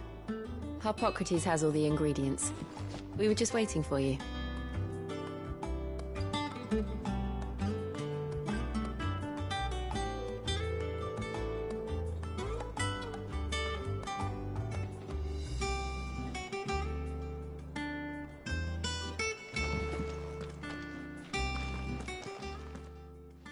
How's work on the shielding progressing, Hippocrates? Well, very well indeed. And thanks in no small part to your kind assistance. I was just explaining to Tarja how we might best go about preparing the moon dew. And now that we have all the ingredients, we may begin. You can count on me. I've mixed more than a few mysterious concoctions in my time. I'm sure you have. What about the shielding itself? Work is underway, under the watchful eyes of Bardolph and Obolus. Apparently, it'll be ready soon. Thank you. All of you. Right then. Jill, would you join me in the infirmary? Many hands make light work and all that. Of course.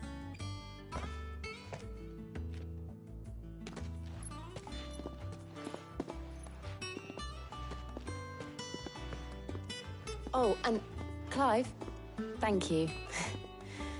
It was nice just being with you.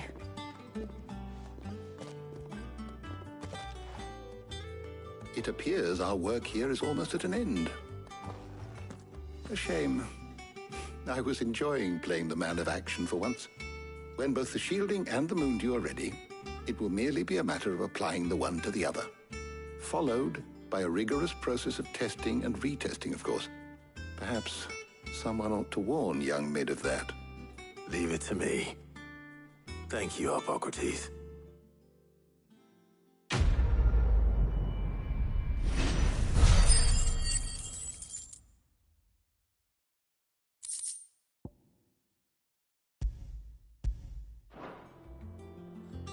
Well, I better go and give Mid the good news then.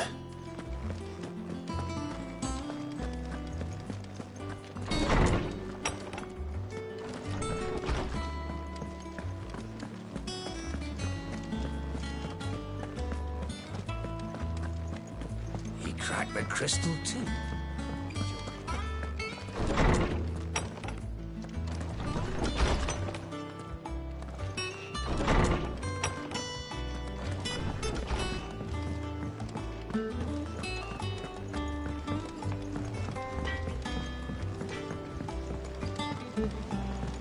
I went up to give some greens to the chocobo.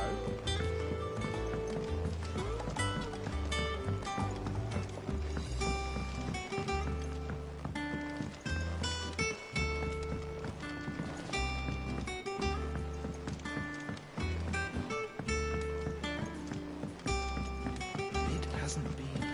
Editors started reading books that don't have any pictures in.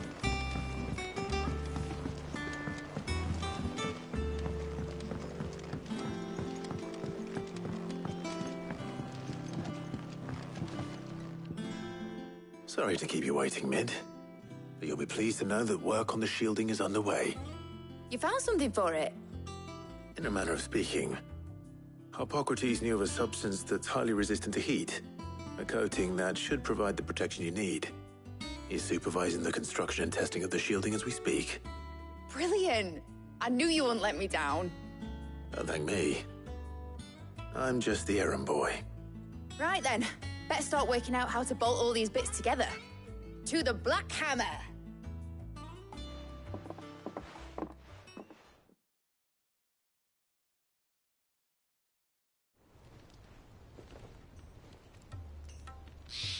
You know, when I got into the smithing game, I thought I'd be making swords and shields, not thermal bleeding didgeridoo-dahs. Displacement stacks. Same difference. Whatever you call it, I ain't putting it together in here. It's cramped enough as it is. Let's take this outside. Mid, you get all the parts lined up on the deck. I'll take care of the rest. On my way! Oh, and bring me the biggest hammer you can find. This is gonna require some precision walloping.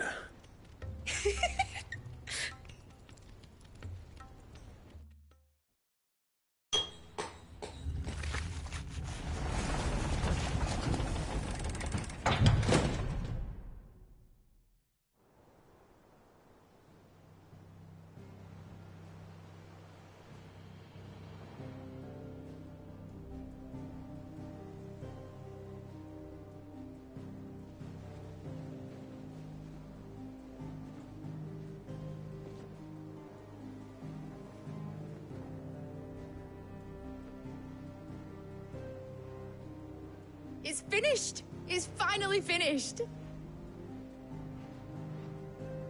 Thank fuck for that. I'll be feeling my hammer arm for weeks. Thank you, Clive, Blackthorn, everyone. That's one down and just 3 more to go. I'm sorry. Oh, didn't I tell you? The Enterprise has 4 mithril engines, and we'll be needing a displacement stack for each. You don't mean... Don't worry. Now they've got a finished one to work off, my gang in Canva can build the rest. Good luck to them, I say. Right, I'm off to get a sling for this elbow. Any other work comes in, keep it to yourselves, eh?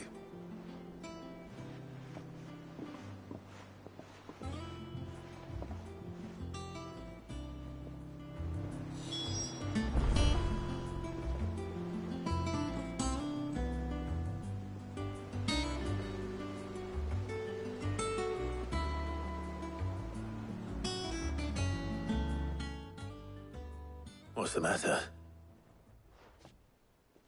Nothing. Just daydreaming. Thinking about the Enterprise sailing off over the horizon to shores unknown. Searching for a land untouched by the Blight. Just like me and my dad planned. So if the worst came to the worst and every scrap of soil in the Twins turned black, we might still have a chance. That's what she was meant to be. You see, one last chance just in case we needed it. But now she's so close to being finished, I've realized I don't want her to be that. I don't want her to be just a lifeboat for us to cling to if things get desperate.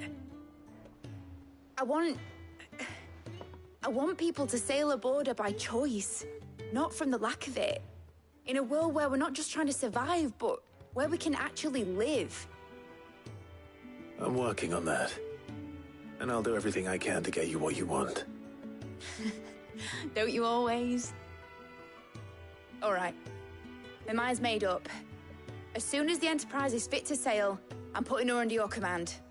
Sod our plans, I'm trusting in yours. Are you sure about this? Something tells me it's what my dad would have wanted. He'd be proud of you. You were gonna visit his grave, weren't you? I was. And you can come too now that your little project is finished. Right. There's just one thing I need to finish up first. Won't be a mo. All right. I'll let Otto know you're coming. Meet us in the mess when you're ready. Aye, aye, Captain.